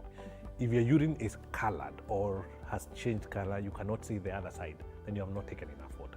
Don't forget regular health checkups. Early detection saves lives. I want the message be, we can prevent cervical cancer. We prevent cervical cancer in several ways. You have young girls and even somebody who's above that age, you can pay at least every 3 years. Somebody should have a pap smear done. If you are 40, 45, 50, going upwards, once a year, please go see a doctor. Yeah, it's just for normal routine maintenance.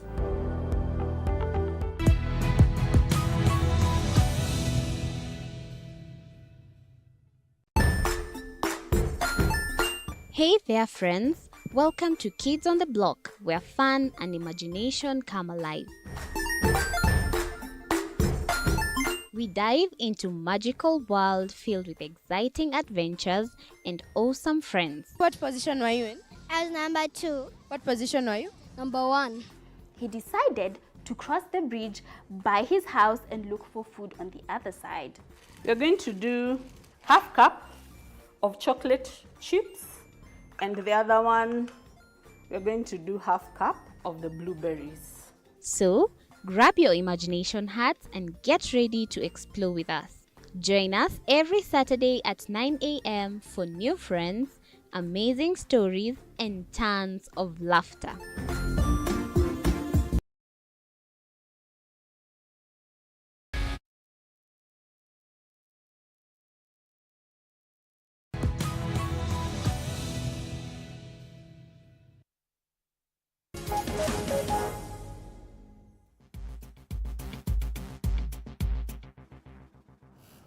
Welcome back. Before we went on break, we were talking about this, and David, who's from the Private Bikers Association of Kenya, was talking about how the private bikers in Kenya are like a community, brothers keepers. If you see a fellow rider riding without the gear, you stop and ask them about it. And so at the end of what you said, I had a question, which is, why is it that your association is able to do that and keep your members at a very high level of safety and awareness, and the communities and the SACCOs and the associations that the bodabodas have are not able to do the same? You're giving us something. Why do you think they are able to do it and your members are not able to? Okay, huwezi compare bodaboda ambazo ni za private na bodaboda, yani pikipiki ambazo ni za private na bodaboda wa kawaida. Namba yao ni less than 5,000. Sisi tunaongelea kuhusu 2.8. Hao ni watu wengi sana. Another thing ni kwamba yule akichukua pikipiki yake ni kwenda shughuli zake. But yule naye anachukua pikipiki anaingia kufanya kazi, kutafuta. Alafu pia utapata kwamba ile pikipiki ambayo yule anatumia ni pikipiki ambayo ni ya bei. So hata vijana ni tofauti. Na mtu anaweza afford hiyo pikipiki, lazima akuwe ni mtu amejipanga. Lakini pikipiki ambayo anatumia ya vijana wetu hawa ni pikipiki ambayo ni ya biashara, so bei yake pia ni chini kidogo, na kiamka pia ni kutarget venye anaenda kufanya kazi na kadhalika. So I think hapo ndio kuna tofauti kidogo. Another thing kwamba si hatuwezi jimanage. Lakini wacha niulize kidogo. Barabara si ni zile zile. Ujuzi wa kuendesha pikipiki si ni ule ule. Vitu ambavyo tunazungumzia ni vitu vya kimsingi sana. Kwa mfano, kuzingatia sheria za barabara, kwa mfano, kuzingatia hali ya usalama ukiwa barabarani, vitu kama helmet, vitu kama zile reflector, vitu kama hivyo. Pia inakuja mambo ya utajiri pale.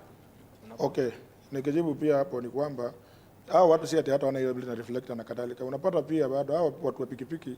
Mimi kama nimebeba mteja for example, naenda mahali na unapata jam, for example umetoka Mombasa Road unaikuja town, unaweza kaa hapo karibu 3 hours ama 4 hours.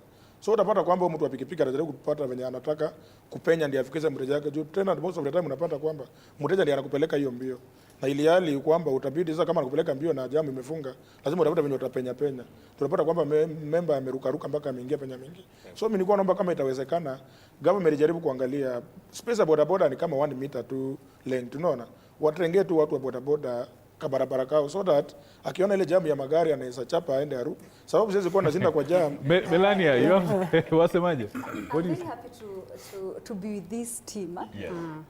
You can now confirm boda riders know the rules, but they choose not to. to. So what do you do to such people? We need enforcers to make them now be key. We know the rules, but he says we are always on a hurry. But these are part of the boda where they are always on a hurry. As much as you say the customer is right, why risk your life? These are the people who will cross when the train is almost there, or the matatus, or everything is just at start and just penya from nowhere. So, not that they don't know. As much as they talk about, it is all about discipline. About discipline, they are not disciplined. Sorry to say so. Because Quickly before you even unpack that some more, we'll come back to you. We just want to hear what Liali has to say about his experience with boda riders, you know, on the road. He's actually one himself. You know, he's one of... True that you're in discipline? Mkinyang'anywa number plate, sa ile number plate yako inachukuliwanga, sijui nini ingine, license inachukuliwa, what always happens? Sasa unajua kama license imechukuliwa ama number plate imechukuliwa, automatically we'll have nothing to do. Kwa nini ichukuliwe? Kwa upatwe tu kwa barabara hivi yako ichukuliwe, ya mwingine wote isichukuliwe? Inamaanisha kuna sheria uchafuata. How many times do you always have your helmet and that one for your client? Many times. How many times have you carried more than 2-3 people kwa boda yako? Depending on the day. Mambo ikikuwa baya unaokoka. Yeah. Mambo ikikuwa mzuri una behave. Yeah. Kwa hivyo unakubaliana kwamba at some point you people have fallen short. Aba unataka kujustify. But I can say that unajua inalingana na ile siku vile umesema, vile siku imeenda. Siku inaweza kuendea mbaya. Like mimi huwa naenda kama sokoni, niko na mzigo. Unapata nataka bodaboda nipepe. Namwambia beba hii, nipe huyu mwingine. Ananiambia aki kuanzia asubuhi sijapepa. Hii ni party yangu, acha tu nipepe. Patie yote. Unampatia yote. Inapitia pepe. Alafu unaongeza pesa. Alafu pesa anapata kitu aingilie kwa nyumba. Tunarudi kwako. And I'm glad that we have Samuel here from NTSA. Samuel, I am looking at the stats, and I mean there's a gentleman who sent a message to say hakuna kitu kama hiyo, 85% riders wako na DL. But then also I'm just looking at a report that you had released alongside AA. That was speaking about, you know, the numbers of, you know, the riders that have been licensed and the ones that have not. It says, according to official data, out of the more than 5 million riders who operate in the country, only 2 million are licensed, perhaps pretty much agreeing to what it is that you had said. That would be around 40%. And now this being an official report, and now that you're here, Musumba, we come back to you, that is right in Naivasha, so that you can highlight, you know, the question of the numbers that have been highlighted on this report extensively, but likely also talk about, you know, these enforcement processes that are on our roads today, such that we can say that when one flouts the rules, then this is how we get to enforce the laws that we already have in existence. Yeah, looking at those numbers, that is how the situation is like. It's worrying, like I said. If you have only 40% who are licensed, that means a whole 60% is out there unlicensed. Quite a number of them have not given the right licenses. You are talking about somebody is supposed to have class A2, but somebody has a BCE and still riding and wants to say that he's licensed. You know, that is really the trend. One of the things that we have really been pushing for is for them to join those circles, yes, but training for them to be licensed. We even began a very subsidized training with the NYS at some point, but then the uptake still was not as good enough. We were telling them, you can come here, you were saying it's expensive, but you can come here and be trained at a very subsidized, you know, rate. We are happy that some of the counties leaders have taken up, the MCS, the MPs and the government have taken it up to train some of these riders using devolved funds here and there, which is, I mean, a very good thing. And so ours is really pushing that we have as many riders as possible trained. In 2018, if you recall, government did come up with a task force that was to look at reforming this sector. And some of the things that we are talking about here, including the Halwale bill, actually are in that report, which are in line with, again, the regulations that we have. that how do we just improve this sector? And one of them is really training, then these guys go into circles, then we can build their capacity and change like that. Now, we have embarked on a registration process where we need now the right data so that we are able now to really find out who are actually licensed, and they're really licensed properly. And from our data now, we are going up to those, those mashinani kabisa, working with the Ngao structure, that we're able to pick out, this information. And it's coming out so well. Initially, there were those, anytime you bring up this issue, they want to politicize it, they want to make it look so bad, just like they have done now for this bill. But it's not like that. The kind of data we are looking for is data that will go to inform the kind of reforms we want to see in this sector. Once we know County X has this number of riders, and this number has not been trained, then we can work out programs to see that they are all trained. Okay. One of the things that we really come up with to support the trainings is allowing registration of rider schools, purely rider schools. And we're saying that if we had so many rider schools across the country, then we are talking about many of these riders actually taking up, the trainings. All and that is really the gap that we're trying to fill. When it comes to enforcement, I know the challenge is there. Today, if you are to go out to enforce this border guys, sometimes it's really a challenge. They will run all over the place like that. But we are saying through this kind of arrangement, where they're in circles, where we know who is operating where, it's much easier even to enforce because we'll know where you are. We'll be able to take up to even where you stay, we will be able to reach out to that. Okay. The counties where these guys operate, it's much easier to really, enforce at that particular level. Okay. So again, it's just a call to the border riders and the whole entire group that we cooperate, that we take up this responsibility and not look at whatever government comes up with is out to perhaps antagonize their business and all that. I think that's the wrong notion that we are getting here. They should be looking at all this in their own interest. It's safety, it's good for their business. Nobody is out here to have this kind of conflicts with them. Nobody is out here to harass them or that kind of thing. But we are here for their good, for their safety. So it's up to them to just cooperate with government and be responsible. Yes. Thank you, Director. Thank you, Director. We have to listen to the people because we asked them a question. First of all, some views from the different parts of the country as well as the feedback that we have, and then we come back to you. So let's listen into that, to what the people have to say. Start with Bungoma, please.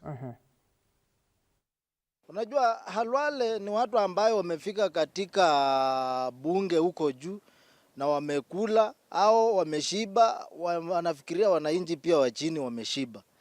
Hiyo maneno yake sisi hatuwezi kubaliana na yeye. Wawachane na sisi tufanye kazi. Jua wajui venye sisi tunaumia kwa hii barabara. Because kitu cha kwanza akisema ati bodaboda hawezi beba mzigo kama ya 50 kg. 50 kg kitu kama nyanya ikifika pale sokoni, ni bodaboda ndio wanafikisha nyanya pale sokoni. Aya, ukikuja upande wa tuseme kama mapolisi, anajaribu kupea mapolisi kiburi na kuzidi kutunyanyasa.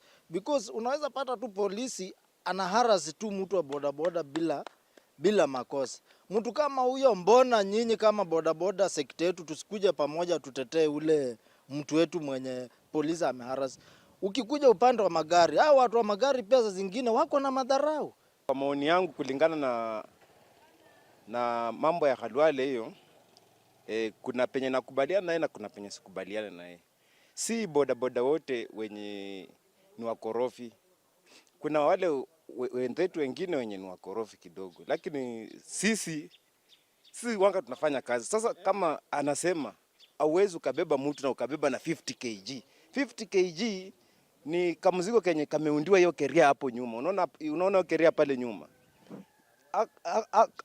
Hiyo mzigo inatakana ikae kwa hiyo keria ya hapo nyuma. Alafu mtu anakaa hapa mbele. Sasa hiyo maneno ya kusema tusibebe mtu na 50 kg, hiyo mimi sikubaliane na Khalwale. Mambo ya kuvuka pavement, hiyo kitu kama mimi mwana bodaboda wa Bungoma, Tulikuwa hapa juzi, hata Excellency Ruto tulikuwa naye, rais tulikuwa naye hapa. Mheshimiwa kama senator wetu Wafula aliongelea hiyo kitu ya pavement hiyo. Hapa Bungoma hiyo barabara haikutengenezwa vizuri, upande wa kuvua, upande wa kudivert. Inatakana tupeweko hapo around about kama 7. Mheshimiwa Wakoli aliongea hiyo kitu. Na hiyo kitu hajaingilia. Omba tuweze kukua tupangwe in order so that kila mwana bodaboda apate mahali pa kusimama, tusichanganyike mpaka tunafika mahali hatujuani. So we want order in town as we work on our respective places. Na sheria za barabara huwa tunafuata sana. Kama saa hii jua ni kali sana, ndio maana hata tujavaa jacket. Unajua ukivaa jacket wakati wa jua unaweza hata lala kwa pikipiki ukiendesha. So tumetoa jacket lakini nimevaa reflector. Sense hapa ukiangalia hapa hivi hatuna marks, hata ujui unapita mkono gani. Wewe unapita tu bora upite. Tunaomba serikali iweze kutumakia barabara, at least tunajua wakati upi unafaa kukimbia kwenda wapi. Changamoto nyingine. Yes, reactions before the bill was withdrawn, and Ismail Abdallah says Boda Boda is like a dam site. Well, everyone in the society fits in.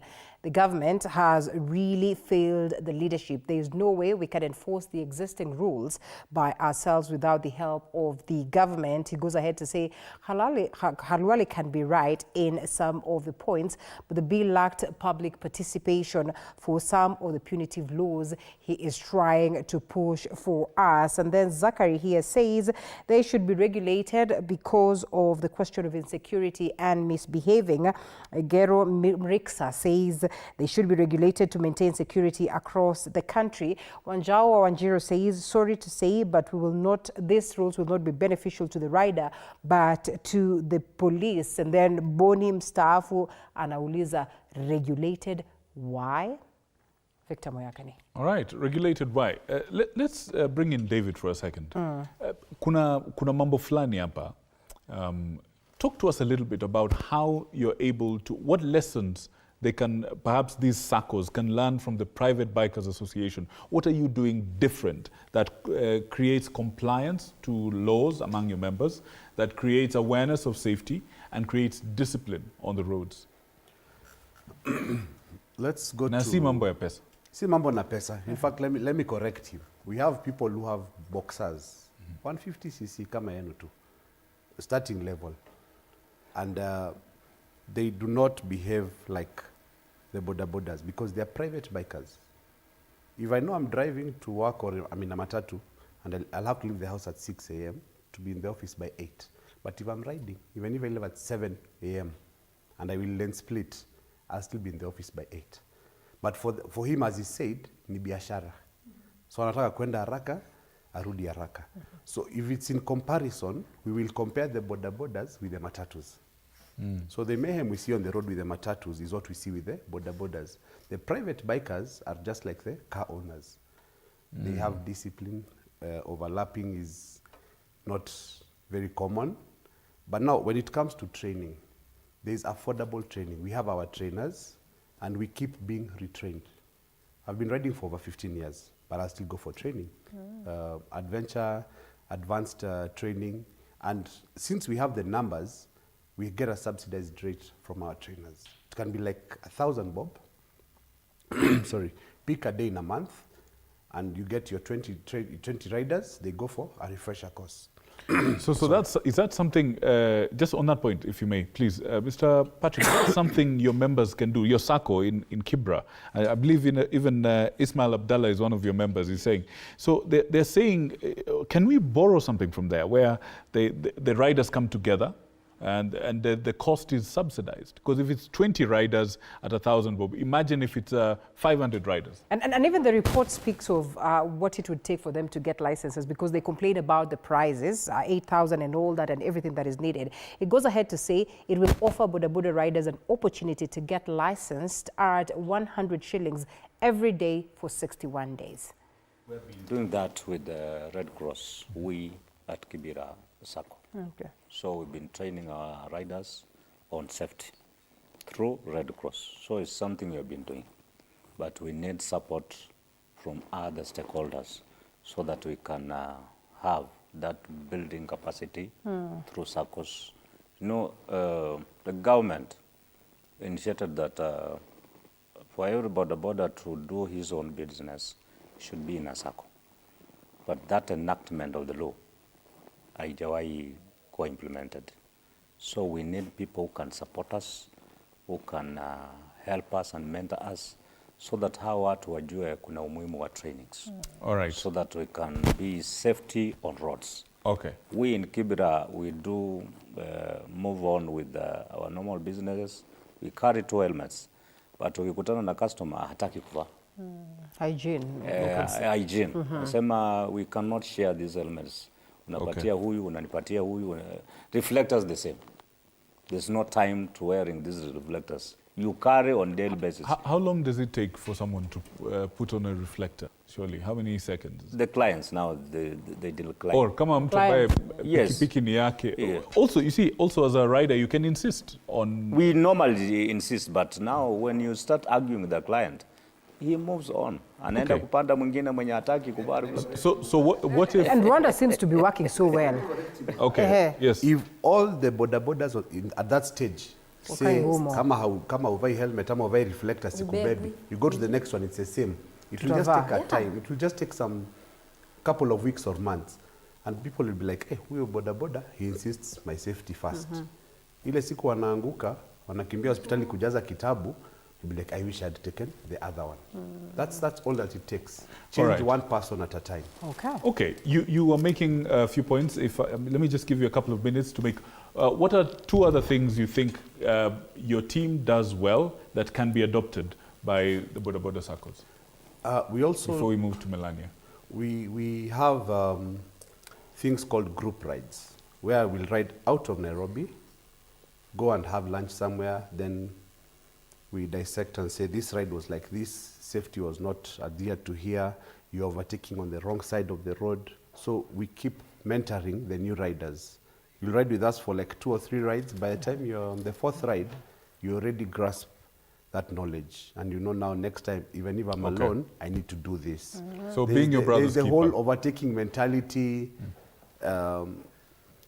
line of sight. If we are riding 3-4 of us, I will not overtake blindly because this other one has gone. I need to calculate and see how long will it take.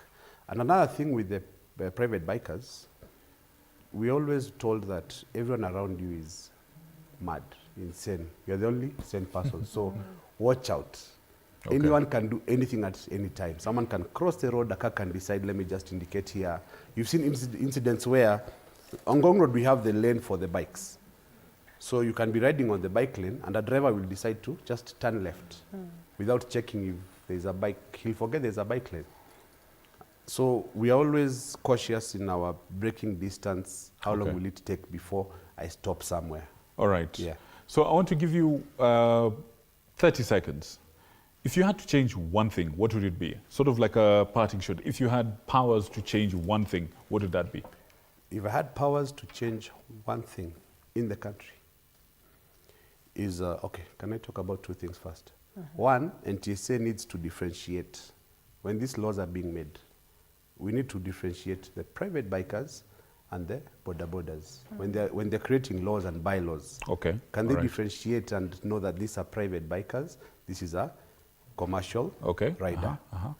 If I was to change one thing in the country, is enforcing safety gear. That should be for all riders. All right. Yes. All right. Melania? Mine is the government and other organizations are willing that borders can change it, and we care about them. I'll not say Harware was wrong as much as whatever intention he had, it was for the good of the border sector who are dying very much. But themselves, what do they think about their lives? Do they feel good when all the time we are discussing about what they are doing, the carelessness, not following the rules that have been put there? Is it our duty to tell you, follow what is supposed to be done? So as much as we may talk about the government enforcement, I think I talk about safety starts with you. I may want to say that the government has failed, true, it has failed, but again, they have managed. You have heard they are able to do that. Their bikes are very expensive, but we keep on complaining, wewe ni mkulima mdogo. We have other people, honestly speaking, who are also trying to make ends meet. And my question to the relevant authorities in the government, are they the stricter roles that are going to change, or is empowering these people, giving them education? Okay. And as much as you keep on bringing those new rules and regulations, my question is, do you sit down, have a public participation? Because let me just mention one of the bill, one of the point in the bill. You talk about helmet and trackers. Do you use the tracker to find if this person is wearing the helmet? So we go back and you need to talk to these people, make them understand. And if they don't, enforce. And anytime I come to this show, I'll always say the government is failing by, if you cannot obey, then why don't you enforce? Then give reasonable penalties. You cannot tell a boda rider that you'll penalty 100K. Where is that person getting that money? You are just instilling some corruption. Because you'll tell me 100,000 and going to jail 6 months, sinikupe dhaumbiri tu akiuniatia. And then fair enough. All right, Mr. Liai. Oh, beautiful. Quick fast. What's the one thing you'd like to change? Mimi kama ni mimi, ingekuwa ni mimi. Ingekuwa na uwezo. Ningechenga shule ya hawa wanapotapota kuenda kusoma. Juu hata mimi mahali natoka hakuna hata moja. Na ukisema waenda wasome, wanashangaa tutaenda wapi? Mahali natoka hakuna hata moja. So naweza chenga hapo, waenda hapo. Ndio sasa nikuja na kitu kama hii bill. Nishawapea muda, wamesoma ama wachasoma. Ndio nikuja sasa nikae kama na wachache. Okay. Yeah. Mr. Alex? And Mr. Alex, as you respond to that, Eunice anasema, Niko Machakos, thanks for holding this topic. Please ask that boda guy why they let their members install those LED and weird colored snake lights that are not good for other drivers on the road and even not good for the passengers. Okay. Nianze tu na huyo kwanza kumjibu ni kwamba mimi nikiongea kama kiongozi sioni sababu ya kuniambia kijana amefanya pikipiki yake ikuwe rembo. Actually the same case, jana nimeenda kutoa kijana ndani. Kesi yake yako na license, ako na insurance and everything. But makosa yake amekamatiwa ni kwamba pikipiki yake ni rembo. Asina merembesa ya. So nikauliza swali. It's not a danger to you. Manyanga, kuna magari za manyanga, si kweli? Sina beba na ni rembo. Mteja anaweza chagua kama sitaki pikipiki rembo, then nipande yenye ina hiyo vitu vingine. So pia wacha tupea vijana wenye wanafanya hiyo branding na kadhalika. Hii ni kama njia moja ya kuempower, unaona? If kijana ana feel kwamba pikipiki yake ikuwe rembo, ndiye akae kwa hiyo stage. Unajua kuna miaka zingine pia huwezi pizana nazo. So I think hiyo inaweza kuwa kando. Yeye akifeel kwamba haijambamba, apande nyingine ambayo haina hiyo urembo mingi. Another thing ni kwamba naweza sema ni hivi, hizo mambo ya driving school. Hiyo pesa lazima ipunguzwe. Yeye kuwa kuna mahali 22,000, kijana anataka kutoa 22,000. Tuweke standard moja juu vijana most of the time wanajua practical. Wafunzwe theory. Kuambia tu kijana, hii mataa ikiwaka red simama. Usipite roundabout namna hiyo. Unamdai shilingi 20,000 kwa nini? Inafaa walete wasanye, wewe unajua kuendesha pikipiki kujeni hapa. Okay, mfunzwe theory siku moja. Mkimaliza siku ya pili ya tatu wasajua by the way waambu ilipa hata 3,300. We are willing as association to support them, hata walipe polepole kwa loan, lakini si hiyo pesa 22,000. 22,000 is a lot of money. Na mtu ametoka shule kijana mdogo, hiyo pesa hajasave. Another thing ni mambo tumesema, mambo ya tax. Wewe unaambia kijana alipe tax na ili hata mali mbeba ni kwa jua, ni kwa mtaro maji kuja na mbeba. Kaunti kitaka tulipe tax, we have no problem, but waende wajenge at least sites ambayo iko reasonable na walete hizo tax out tuziangalie pia kama riders ama kama viongozi tuambie nao hii ina make sense. Tunaweza ilipa isikuwe ni kama ni corruption. Unajua wakati Kalola leta hii kitu tungeipokea, lakini ndio kana kwamba ni hoteli amefungulia watu fulani. Sababu sasa wakati unaongeza siri yako kwa bodaboda, kuna mtu atakuja tu kukamate na aseme umesikia vile mmeambiwa. If kama wewe nipe 5,000 1,100 uende ukufie mbe. Sasa kijana ataanza kutetemeka, na then by the way we thank God as a season tumejipanga, sababu hata hivi vitu tukupigia we have our lawyers, like one of our lawyers ni Bwana Danstan Omari is one of our lawyers, anatusaidia sana kwa mambo ya law na msukumia so that atatue mahali inawezekana, sababu pia nayo unapata kijana amecomply, ako na kila kitu, lakini kwa sababu amekataa kupea 2,000 unamwambia ati alikuwa amevaa viatu yenye hiyo viatu si ya pikipiki, mbona umevaa namna hiyo? Then anafika huko anapigwa fine ya 10,000. So anaona badala yake niende huko nitoe pesa mingi, si nikupee tu 1,000. Alafu mambo ya tracker mimi nilikuwa nasema kama unataka ile tracker wasitujudge, sababu kuna mtu alikuwa anafikiria ni kama alikuwa amechora pikipiki milioni 3 akiweka tracker 12,000. Hiyo ni bilioni ngapi alikuwa anataka kuchukua kwa bodaboda? I think hiki ilikuwa inakuja pia na njaro ya fulani ya business ama na siasa, kwa sababu hiyo ni njia mbaya. Kupewa bure itakuwa ngumu nayo. Haraka Patrick. Mimi ningekuwa na uwezo ningechukua hizi pesa, ningetafuta pesa niweke kwa SACCOS. SACCOS iwe inasaidia bodabodas na hizi trainings, seminars through safety. Wale ambao wana helmets wananunuliwa na SACCO, wanalipa katika riba ya chini. Wale ambao wana licenses wanaingia kwa shule wanajifunza, SACCO inalipa, wanalipa polepole. Wale ambao wana insurance tuna make sure kila mtu amejipanga, kwa sababu kuna pesa ya kuwadhamini. Ningetengeneza kama bike parks, inaitwa bike parks, kama unaona Green Park ilitengenezwa lakini hata haifanyi kazi huko. Wana bodaboda wana operate mahali ambapo kuna jua sana. Umesikia mmoja akilalamika pale, jua inawachoma, mvua ikikuja inawanyeshea. Hawana mahali ambapo ukipark bike yako, mteja anakuja anaona hapa mahali ni pasafi, anaweza kunywa chai, anaweza kupata kitu ambacho ni maji ya kukunywa, anaweza kupata airtime, then anachukuliwa akienda. Kwa hivyo watu wa bodaboda, ukiangalia sehemu hii Nairobi, kuna mahali ambapo watu wana operate na ni mahali ambapo hata uwezi kukubali mwana bodaboda asema, lakini ni stage. Kwa hivyo naweza jenga kila mahali kwa sababu ya kuwavutia wateja, na hata wale mwana bodaboda wanapofanya kazi ni kazi kama ile ingine, ni kazi kama ya ile ambayo hiyo shimo si mnalipishanga bei kali sana hizo maten. Hiyo shimo ndio mtu apate, haimtoshi kutengeneza shimo. Hatulipishi bei kali. Gapi wewe ulisikia? Unajua hata sisi tunaulizanga hapa ndio tuanze kuingia kwa hiyo biashara. Unaambiwa shimo so ningelifanya hivyo ndio hata unajua shimo uwezi, hata unajua ukiingia hapa, ukikuja hapa kwa hii studio yenu, wakati ulikuja ulifanyiwa interview. Na sasa hizo shimo, hiyo pesa ya shimo inaendaga wapi? Mbona hizi kutengeneza kairi akakuwe smart? Sasa ningefanya hivyo. Mimi umeniuliza ningefanya namna gani? Ningelifanya hivyo bila kujali hiyo shimo hati inalipishwa hapana. Alright. Fair enough. Mtu wako hapa Bernard Otswongo anasema, I am Bernard from Kibra Boda Boda Sacco. If I may ask, how is the government going to help us regulate the youth who are not trained from joining the Boda Boda sector?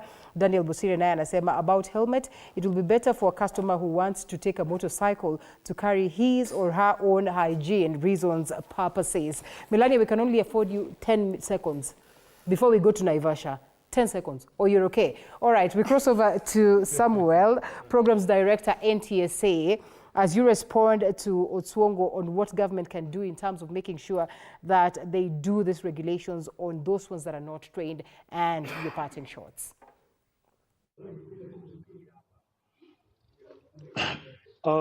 Thank you once more. For the untrained, it's now very open. We've tried really to encourage that you go for the trainings. We are now licensing purely riders' schools. And we've been encouraging those circles. You can actually open also a riders' school. We have instructors that we have licensed. We'll always give them to you. We have regulations for those schools. We'll assist you to open up those schools. Leadership in the counties, leadership from the governors, the MCAs and the MPs and all that.